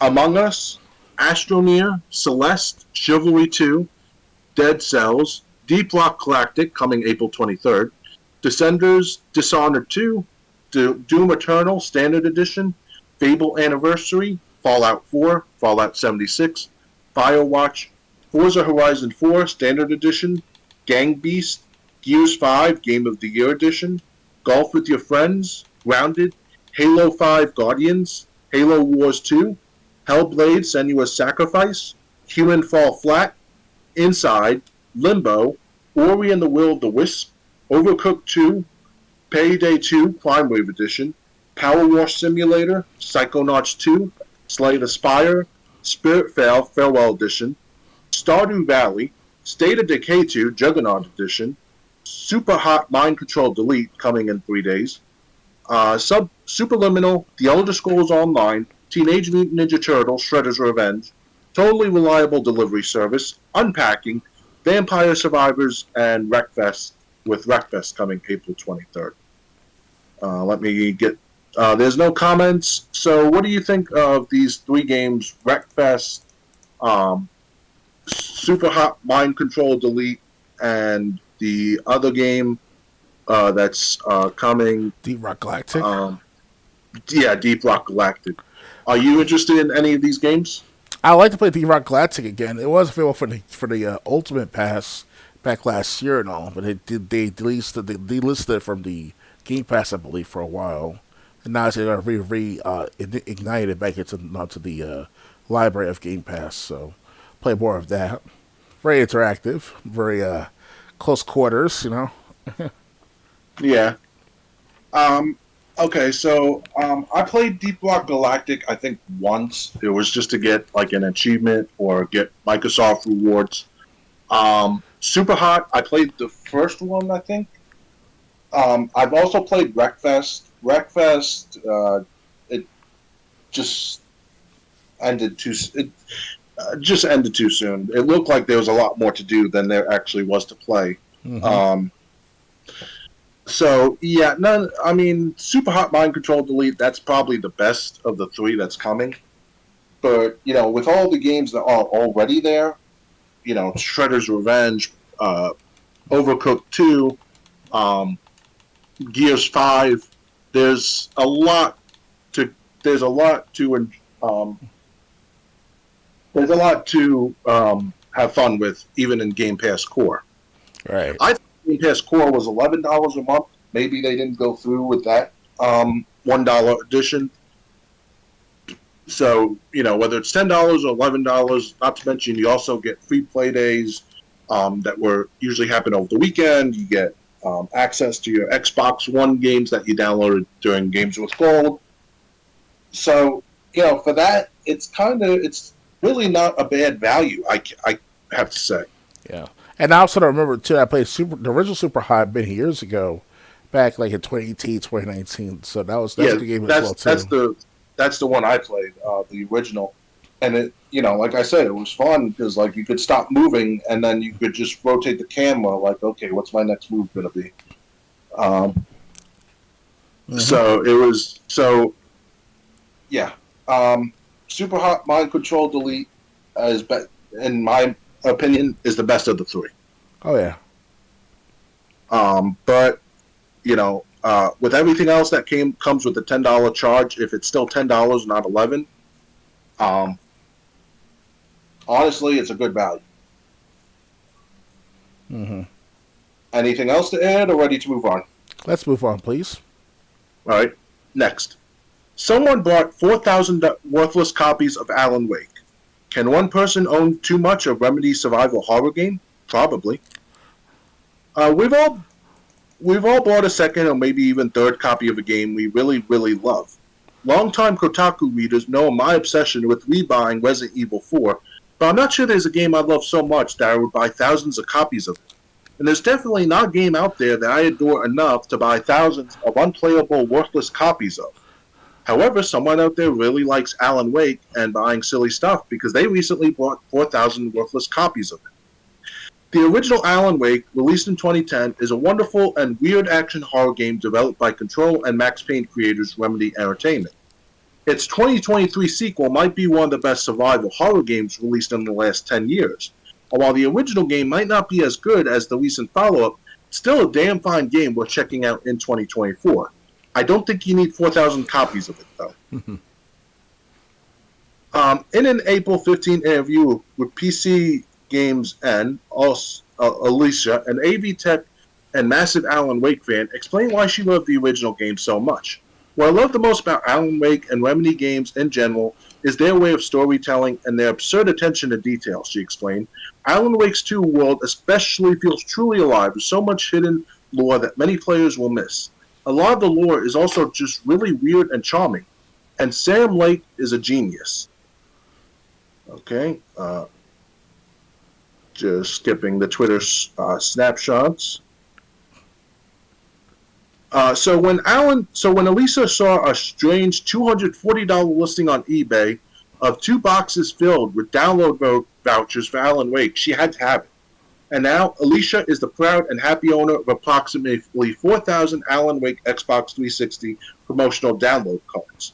Alicia believes that the cards originated from a store that had too many unsold Alan Wake vouchers sitting around and tossed them into storage and forgot about them. Alicia calls the 2 boxes of 4,000 Alan Wake cards an object of power, which is a reference to Control, another game in Remy's growing MCU-like universe. She apparently has tried to activate some of the cards, but they didn't work. She suspects they were never activated by the original store and are now likely a decade old, so they're all probably unusable. But Alicia doesn't care telling PC Games N that she bought the boxes filled with Alan Wake codes because it was funny, and she's working on a video too where these will play a part. Once that's done, she won't get rid of them. I'll probably cover a wall in my room with the cards because that sounds funny. Also, I just really love Alan Wake. Okay, so what do you think? She bought 4,000 copies of Alan Wake activation codes that don't work, Mm-hmm. or might all of them might not work. Would you have ever done something that? Um, Of course not. Hell no. I mean, it's like 4,000 copies. That's got to be at least what is $60 per copy back in no, 2010. she paid $240 for all 4,000 copies. $240 for all 4,000. Wow. Yeah, but Why? like because she thought it would be funny to own. Oh, I see. It's like buying like the DVD of like Beverly Hills Cop 1 through 3 as a set, and in the future you watch like right now you watch it right now, but in the future there might be worth something to sell on the market. Yeah, kind of like that feature. Okay, I see where she's getting from in that matter. Like you buy them and use one of them and then sell the rest for a few $100 more, but you know. Well, no, they don't work. They're not worth the paper they're printed on. Because with video game vouchers, the cashier had to activate them. Right, right. So it's kind of like if you try to steal a gift card from a store, the store's not going to care because they know the gift card is worthless. You have to put the money on the card when you pay for the card. Right. Um, so yeah, so these codes don't work. She has 4,000 useless codes to a game that I guess maybe one or two might work, If she but resells stuff for a certain price, maybe I'm not sure, but even that's not gonna work. You know. yeah, yeah, because if you and she said, she's making a video and she might cover a whole wall of with these useless voucher cards just because she really loves Alan Wake. Yeah, it's a little desperate, but to get that kind of attention. But okay. I thought I was bad owning 6 copies of Madden 10, but I got nothing on this woman. Hey, I bought two $250 copies of Bleach the anime on DVD like back in 2016, and now they're worth $139 per piece. And one of them I kind of threw out of the garbage by mistake through all my stuff that I mixed up with other trash and stuff. So, thing is, I still got my other one, but even that was scratched up for my what's that called for my cleaning lady for my or last time I left it out there and all. So, but anyway, yeah, it sucks, man. Like it's losing that copy back then. I had 2 copies. It was crazy, man. I don't know what I was thinking of, but I bought them just in case, you know. Right. Well, I mean, if I ever want to play Madden 10 on PS3, I don't think I'm ever going to be unable to do so because, like I said, I got 5 copies in case, and I think I have a 6 copy that's just a loose disc of Madden 10. So Right. Yeah, back then. it's funny. It's funny. Madden games. I bought this for the store because I buy collections, and like when you buy a collection, like of say 12 games, maybe 8 will sell, so you're stuck with the 4 that don't.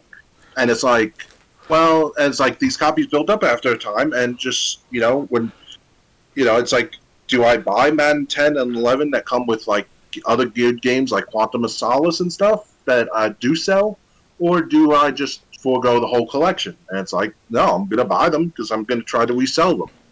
Oh yeah. So if you're interested in Madden 10 for PS3, hit me up. You're still gonna have to pay for them. I'm not giving them away, but yeah. So you know what? If she's got that money to spend, good for her. I don't even have $240 in cash right now. until I get my next paycheck, which is going to be which is supposed to be in about 6 days. Uh, yeah, well, it's supposed to my first check from my new job is supposed to come next Friday. But I'm kind of low on cash until then. Um, but yeah, I mean, hey, if she's got the money and she didn't put herself in a state where she's going to be hurting financially from it, you know, Mm-hmm. I applaud her. Mm-hmm. Anything else to add, or ready to move on? We can move on now. Okay. Microsoft announces Xbox Game Pass April 2024 Wave 2 lineup.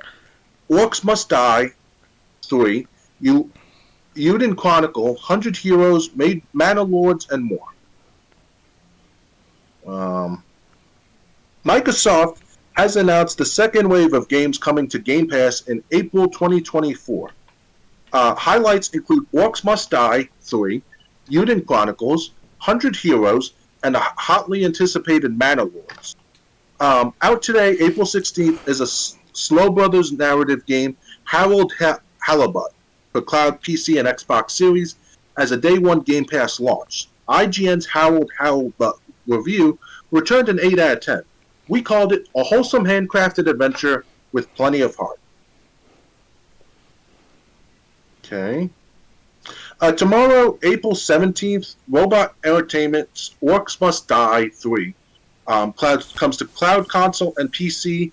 Hits Game Pass. Orcs Must Die 3 gets a 7 out of 10 in IGN's review. We said it was very familiar to players of the second game, but still a fun and goofy action tower defense challenge. A day later, on April 18th, let me see if I can get this. Okay. Just let me move the screen up as much as I can. A day later, on April 18th, EA Sports NHL 24 for console launches on Game Pass Ultimate via EA Play, just in time for the Stanley Cup playoffs. NHL 24's new gameplay features reinvigorate the on-ice action, but its collection of unimproved game modes has grown increasingly boring with each passing year, we said in IGN's NHL 24 review. Uden Chronicle 100 Heroes for Cloud Console and PC hits Game Pass as a day one launch on April 23rd. Rabbit and Bear's Grand JRPG is set in a handcrafted 2.5D world and lets you assemble a 6-party team from a cast of over 100 heroes. Another Game Pass Day 1 launch is Another Crab's Treasure for Cloud Console and PC out on April 25th.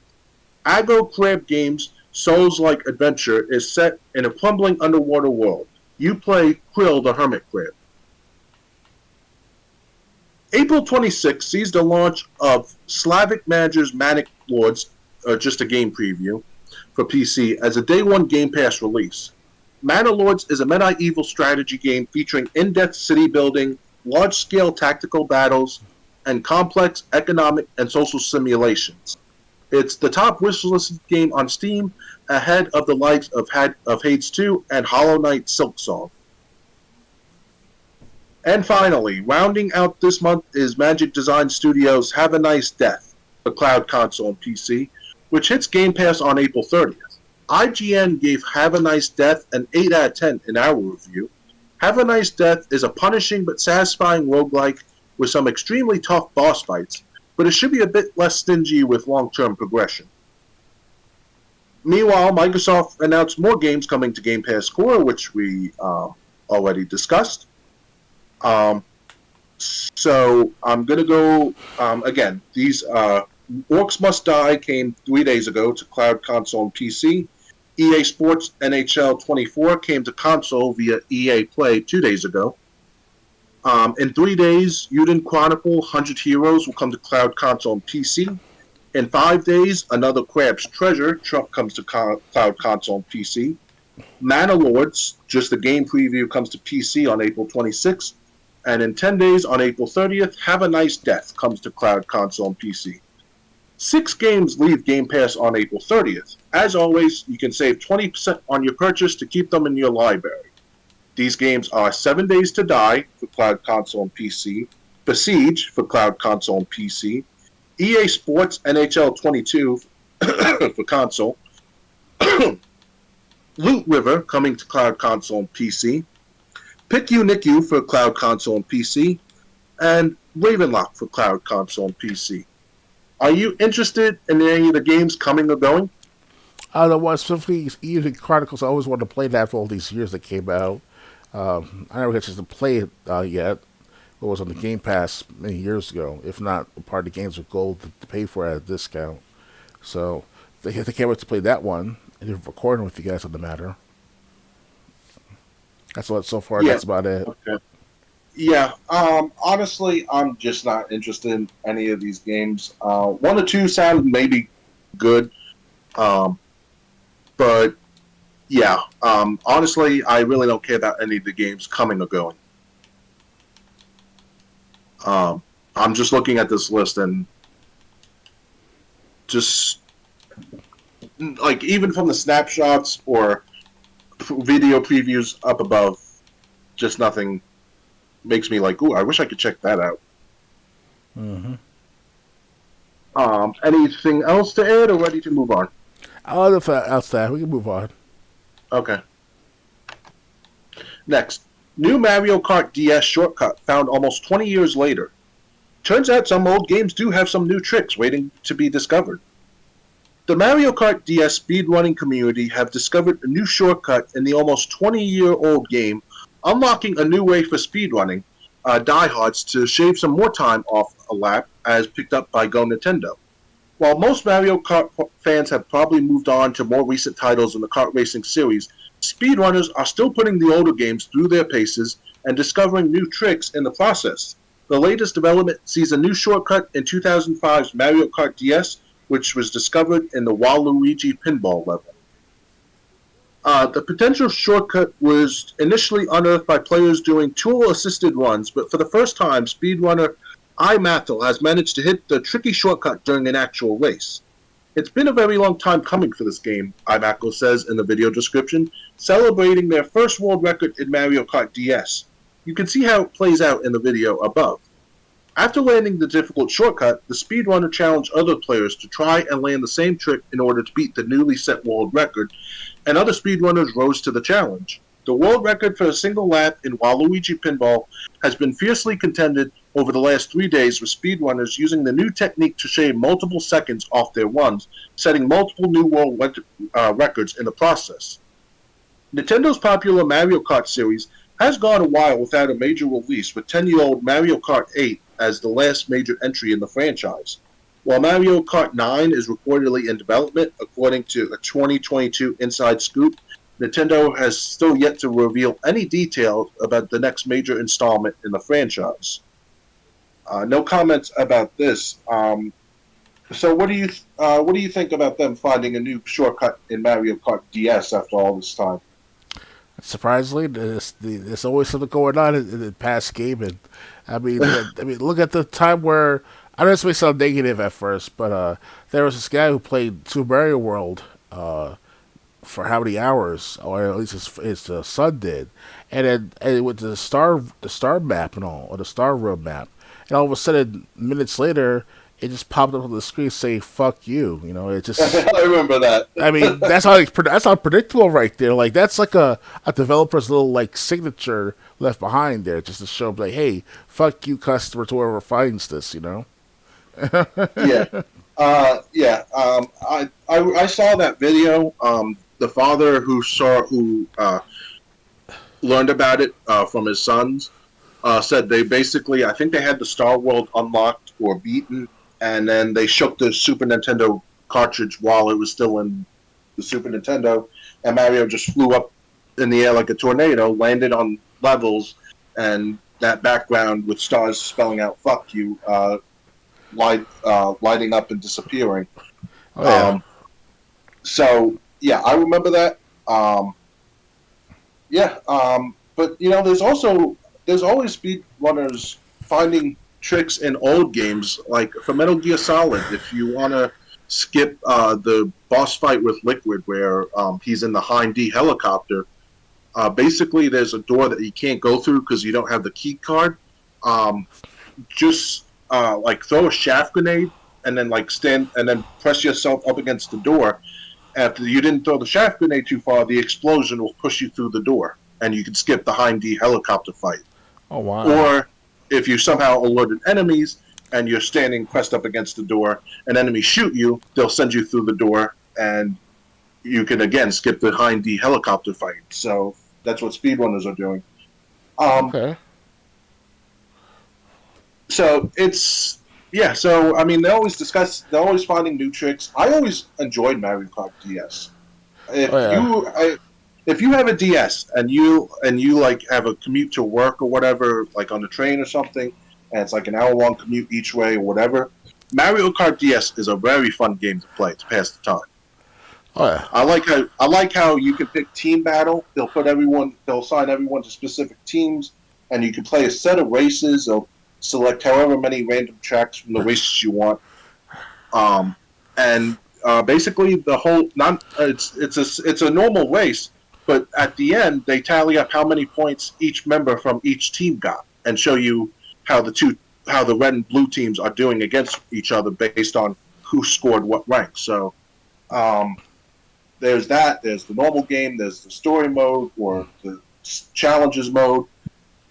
Yeah. So there's I really can't say enough good things about Mario Kart DS. Yeah. Also, if I can say this too, there's another game. I think it's called Mario Kart 7 or Mario Kart 6.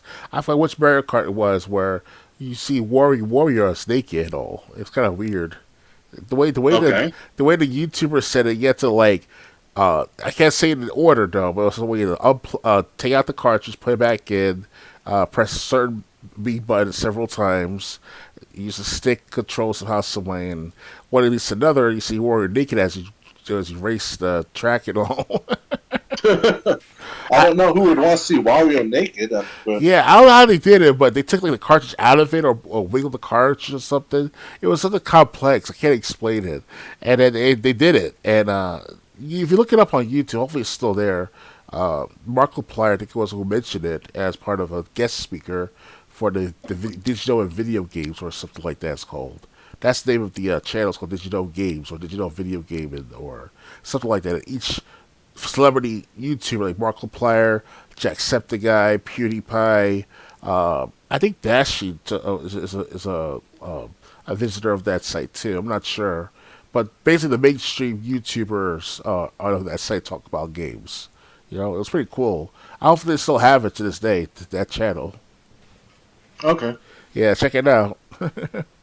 Yep. So, ready to move on? Yeah, I'm ready. All right. Next, uh, let's see. So that was that.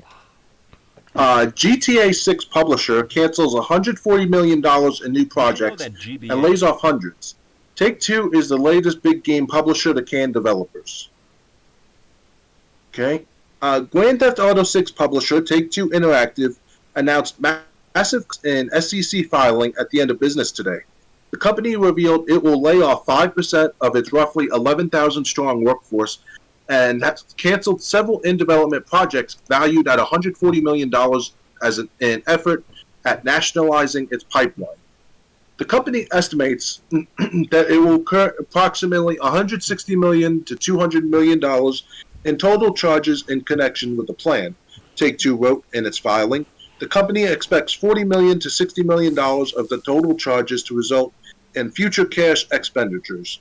The total charge consists of approximately $120 million to $140 million related to title cancellations, approximately $25 million to $35 million associated with employee severance and employee-related costs, and approximately $15 million to $25 million related to office space reductions. These surprise cuts come less than a month after Take-Two CEO Strauss Zelnick told IGN that the company had no current plans to lay off any more employees following a cost reduction program teased in a March investor call. The company is expecting a massive boost to sales when GTA 6 launches.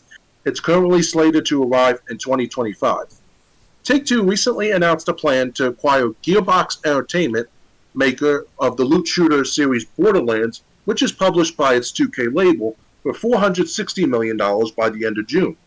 The deal would be financed by a sale of new Take-Two stock. In addition to GTA 6, Take-Two and its subsidiaries also have new Bioshock and Mafia games in development, while Ken Levine's Ghost Story game works on Judas, which looks like Bioshock in space. Take-Two reported net bookings of $1.2 billion last quarter, up 20% from a year ago. Zelnick raked in over $40 million in total compensation as head of the company last year, thanks in part to bonuses pegged to getting players to spend more money on microtransactions. So, what do you think of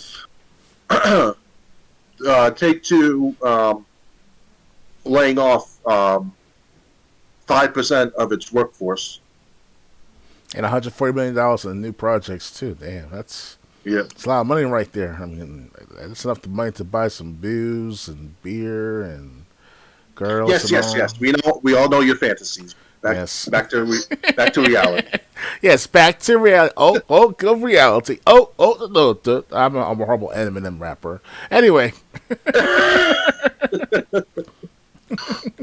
yeah, that was a good song. With Yeah, Lose lose Yourself. yourself. Yeah, Yeah, but yeah, on a serious, not serious note, I'd say they're not serious note, but yeah, that's crazy. Like, I was not expecting that because DJ is coming out in next year, 2025 fall, the earliest, right? yeah. So I'm sure they do a lot of post production, within like the last 6 months of its creation of And the they project and all. and they're also buying the developer of Borderlands, Really? Oh, Gearbox, okay. or they're in talks of buying Gearbox software, Try- which would give them the Borderlands franchise. That'd be enough money to save from all the $140 they spent on, if they ever. Yeah. Yeah, they Yes. try to cut out workers so I wouldn't have to pay them, as always. Yeah. Yeah. Unfortunately, it's just a trend we're not going to see the end of anytime soon. These companies are just laying off people left and right. It's Um, If I can say this Go on. though, if I can say if anyone was into economics like me, it's like back in 2008, 2009, where there was like 150 to like 300 banks closed down over the like last 2 years since the 2008 crisis and all. It's kind of like what's going on with gaming now, with all these companies, laying off or not shutting down. Yeah. So, I mean, unfortunately, just the layoffs continue. What can I say? Um, And the you know, beat goes, you thought Take Two would be fine. I mean, we're talking about 2K. Take you know, um, but apparently not. yep, and the beat goes on. The beat goes on. You remember that song from GTA Vice City? That's an actual song from 1970s. Really? Yeah, listen to the radio station on GTA Vice City. I think it's called, what's it called again? With man, I forgot what's it called exactly. But just shift through the radio stations. They're talking about different like the Wave FM and shit like that. Like they'll show like some good music from the 1980s and all. It was pretty good. I think it's called the Whisperers that made that song. The beat goes on, and there's also Oh, Zap and Roger, Computer Love. Shoo yeah. bop, shoo bop bop, baby boo. Stuff like Um, that. I was always listening to Run the Night Away, Okay. or one of the talk show stations. VCPR. I know you like that one. Yep. Yep. Yeah, there's also an ad. There's an extended radio station at VCPR on Vice City Stories. I hear too. Oh, I maybe yeah, because I think Maurice Chavez has his show on Vice City Stories. Yeah, I have a version of it downloaded from a YouTube one of the YouTube videos where it was like an extra like 20 minutes of like Maurice basically giving birth in his own radio station. So it's kind of like like he was helping a woman giving birth and all in the station. They were all moaning and groaning and screaming like oh my god. Yeah, because Maurice was baffled and all. It was like, what the hell? I just like I just like that's the subject. Then he goes, "Let's press the issue," Yes. or or the name of the show is "Pressing Issues," not "Press Your Host." Oh yeah. I miss those So days. and I miss those days before we don't where to pay our taxes and work and all. You spend like 10 hours listening to the radio stations. It's before the internet upload all that audio cover yeah, files stuff like that. Like it was on LimeWire and stuff. I bet that's where I got most of it from. These radio shows like Fever 105. There's also Pirate Radio. Same game, Vice City though, GTA Vice City, and there was some good music back then. So yeah. I use that stuff So for my workout too at the school gym. People want wonder like, what is he listening to while working out? Because I couldn't afford a CD player back then. I had to rely on my mom sometimes for other things. But the CD player I didn't want to ask her for because it broke on me after a couple of years. So I had to use a micro tape recorder that I bought with my money from school and all. I mean, that's from school for my first job, working. So yeah, uh, okay, ready to move on? yeah, ready to move on. Just All remember right, this in the past. we only got three stories left. Um, Xbox credit card is now available to everyone with new perks. Mm. New Game Pass members get 3 months of Ultimate for free. Microsoft revealed that the Xbox MasterCard is now available to everyone in the continental United States, Alaska, and Hawaii. The card was first introduced in September 2023 to Xbox insiders. With its availability expanded, here are now new perks that come with the credit card, including when $7,000 or more is spent within the first 12 months of opening the card account, both new and existing card members can earn 2 3 months of Game Pass Ultimate to gift to friends or family. Owners are upgraded to level 2 of Microsoft rewards and will start earning rewards faster with the credit card. New Spotify Premium individual users earn 3 free months on the service, applicable to both new and existing cardholders. Boost the volume with 3 free months of Spotify Premium individual for new and existing card members. Cardholders get access to Barclays Money Basics. Those who use the Xbox credit card will earn 5 times as many points on eligible products on the Microsoft Store and 3 times as many points on eligible streaming services like Netflix and Disney Plus, along with dining delivery services like Grubhub and DoorDash. The card has no annual fees, as existing perks include 5,000 points or $50 and 3 months of Game Pass Ultimate for new members after the first purchase. Cardholders can also access their own credit score for free and have $0 fraud liability protection. Microsoft isn't the only company to roll out its own credit card. Sony launched its own PlayStation credit card with Visa all the way back in 2008. Okay, so let's see if there's any comments on this. There are. Uh, uh, Gate Gats by the Pig goes, "These deals are laughable. I love games as much as the next person, but you have to spend so much money to get the perks, which are too specific. Anyone can do better. You may not be able to secure a Merrill Lynch account to get some great incentives, but this is dumb. Even Wells Fargo offers better deals than this. Getting a card with 1% cashback is better than this, and cashback deals aren't even that great. Thanks to everyone in the comments section for asking good questions and providing useful information, like a good reporter does." Mm-hmm. Uh, Shark goes, "What you completely neglected to mention, Xbox MasterCard terms and conditions, FYFY." And Simon the Kid 7 goes, "Wow, Mr. Yang, you mentioned all the perks, but not a single word about late fees or interest rate. Oh It yeah. sounds like an advertisement for the thing almost. My experience with them are the lower the annual fees, the higher the interest rates. Yep, we talked about this before. Some perks might be nice though, but spending $7,000 just to get about $40 worth of Xbox Game Pass is not awesome." I remember when we talked about this, like the interest percentages were like 26%, 30%, and 32%. Mm-hmm. Do you remember that when we talked about this? Yeah, my current credit card's interest rate's got to be at least 25% by now. Yeah. Well, yeah, but for my situation, that is. I'm just saying, for credit, yeah, they did forget neglect to mention that this about those interest rates. I do remember them from a previous story when this card was first coming out. Um, yeah, so if it's out, so since it's out, it's out. But honestly, even if you were getting it for the Game Pass perks or Microsoft Xbox perks, there's better ways to earn perks than through this card. Oh yeah, definitely. I mean, even like my bank, it's one of the major banks that got bailed out many a decade and a half ago. That particular bank that I associate with, they tell me that it's been like about what about $1,000 to get $100 back. I'm like, that's slightly better than Microsoft's deal. Slightly better, I should say. So Yeah.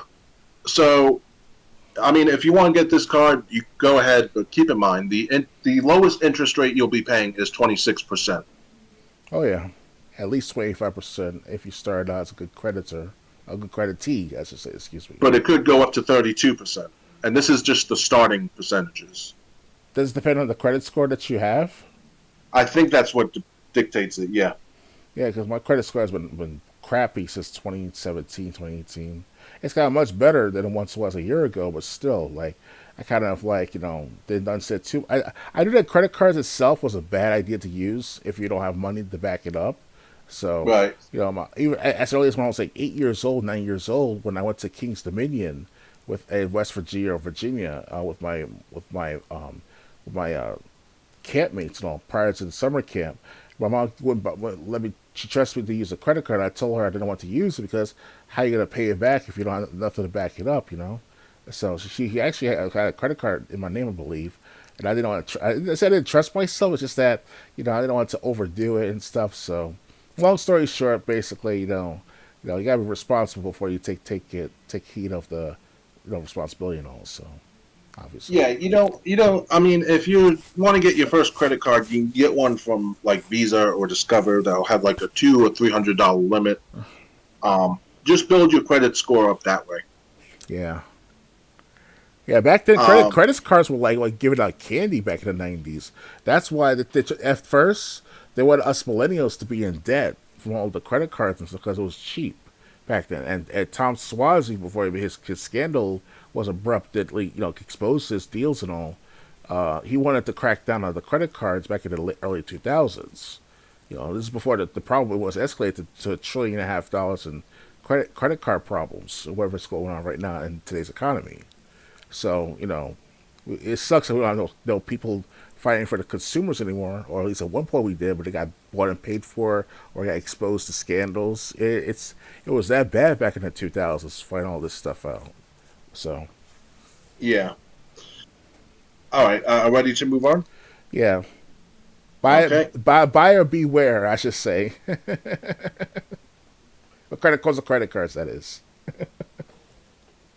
The Wolf Among Us 2 is still in production this year despite layoffs, new images revealed. The game was announced almost 5 years ago. New images from The Wolf Among Us 2 have been released, confirming that Telltale Games is still working on the game despite it being announced back in 2019. On the Telltale community forums, the developer showed off 4 new screenshots from The Wolf Among Us 2, saying, "We've been quiet because we've been heads down focusing on the promise of The Wolf Among Us 2. While we can't give a big update yet, here's a little something for you. In progress shots from the current build. The work continues. The Fabletown gang will be back. One is a shot of a snowy city with a person standing on a rooftop, presumably the protagonist, Bigby Wolf. A second screenshot shows Bigby's face as he seemingly is talking to someone, and a third screenshot shows 2 characters sitting down to have a conversation. The fourth screenshot simply shows Bigby walking around in a kitchen. You can see them as rounded up by Jeff Keighley below. All right, so at least it looks like the original. Telltale Games laid off developers back in October. According to one former cinematic artist, the team working on The Wolf Among Us 2 was already very small. Unfortunately, additional information about the game's progress couldn't be revealed, as those who were laid off had to sign an NDA about it.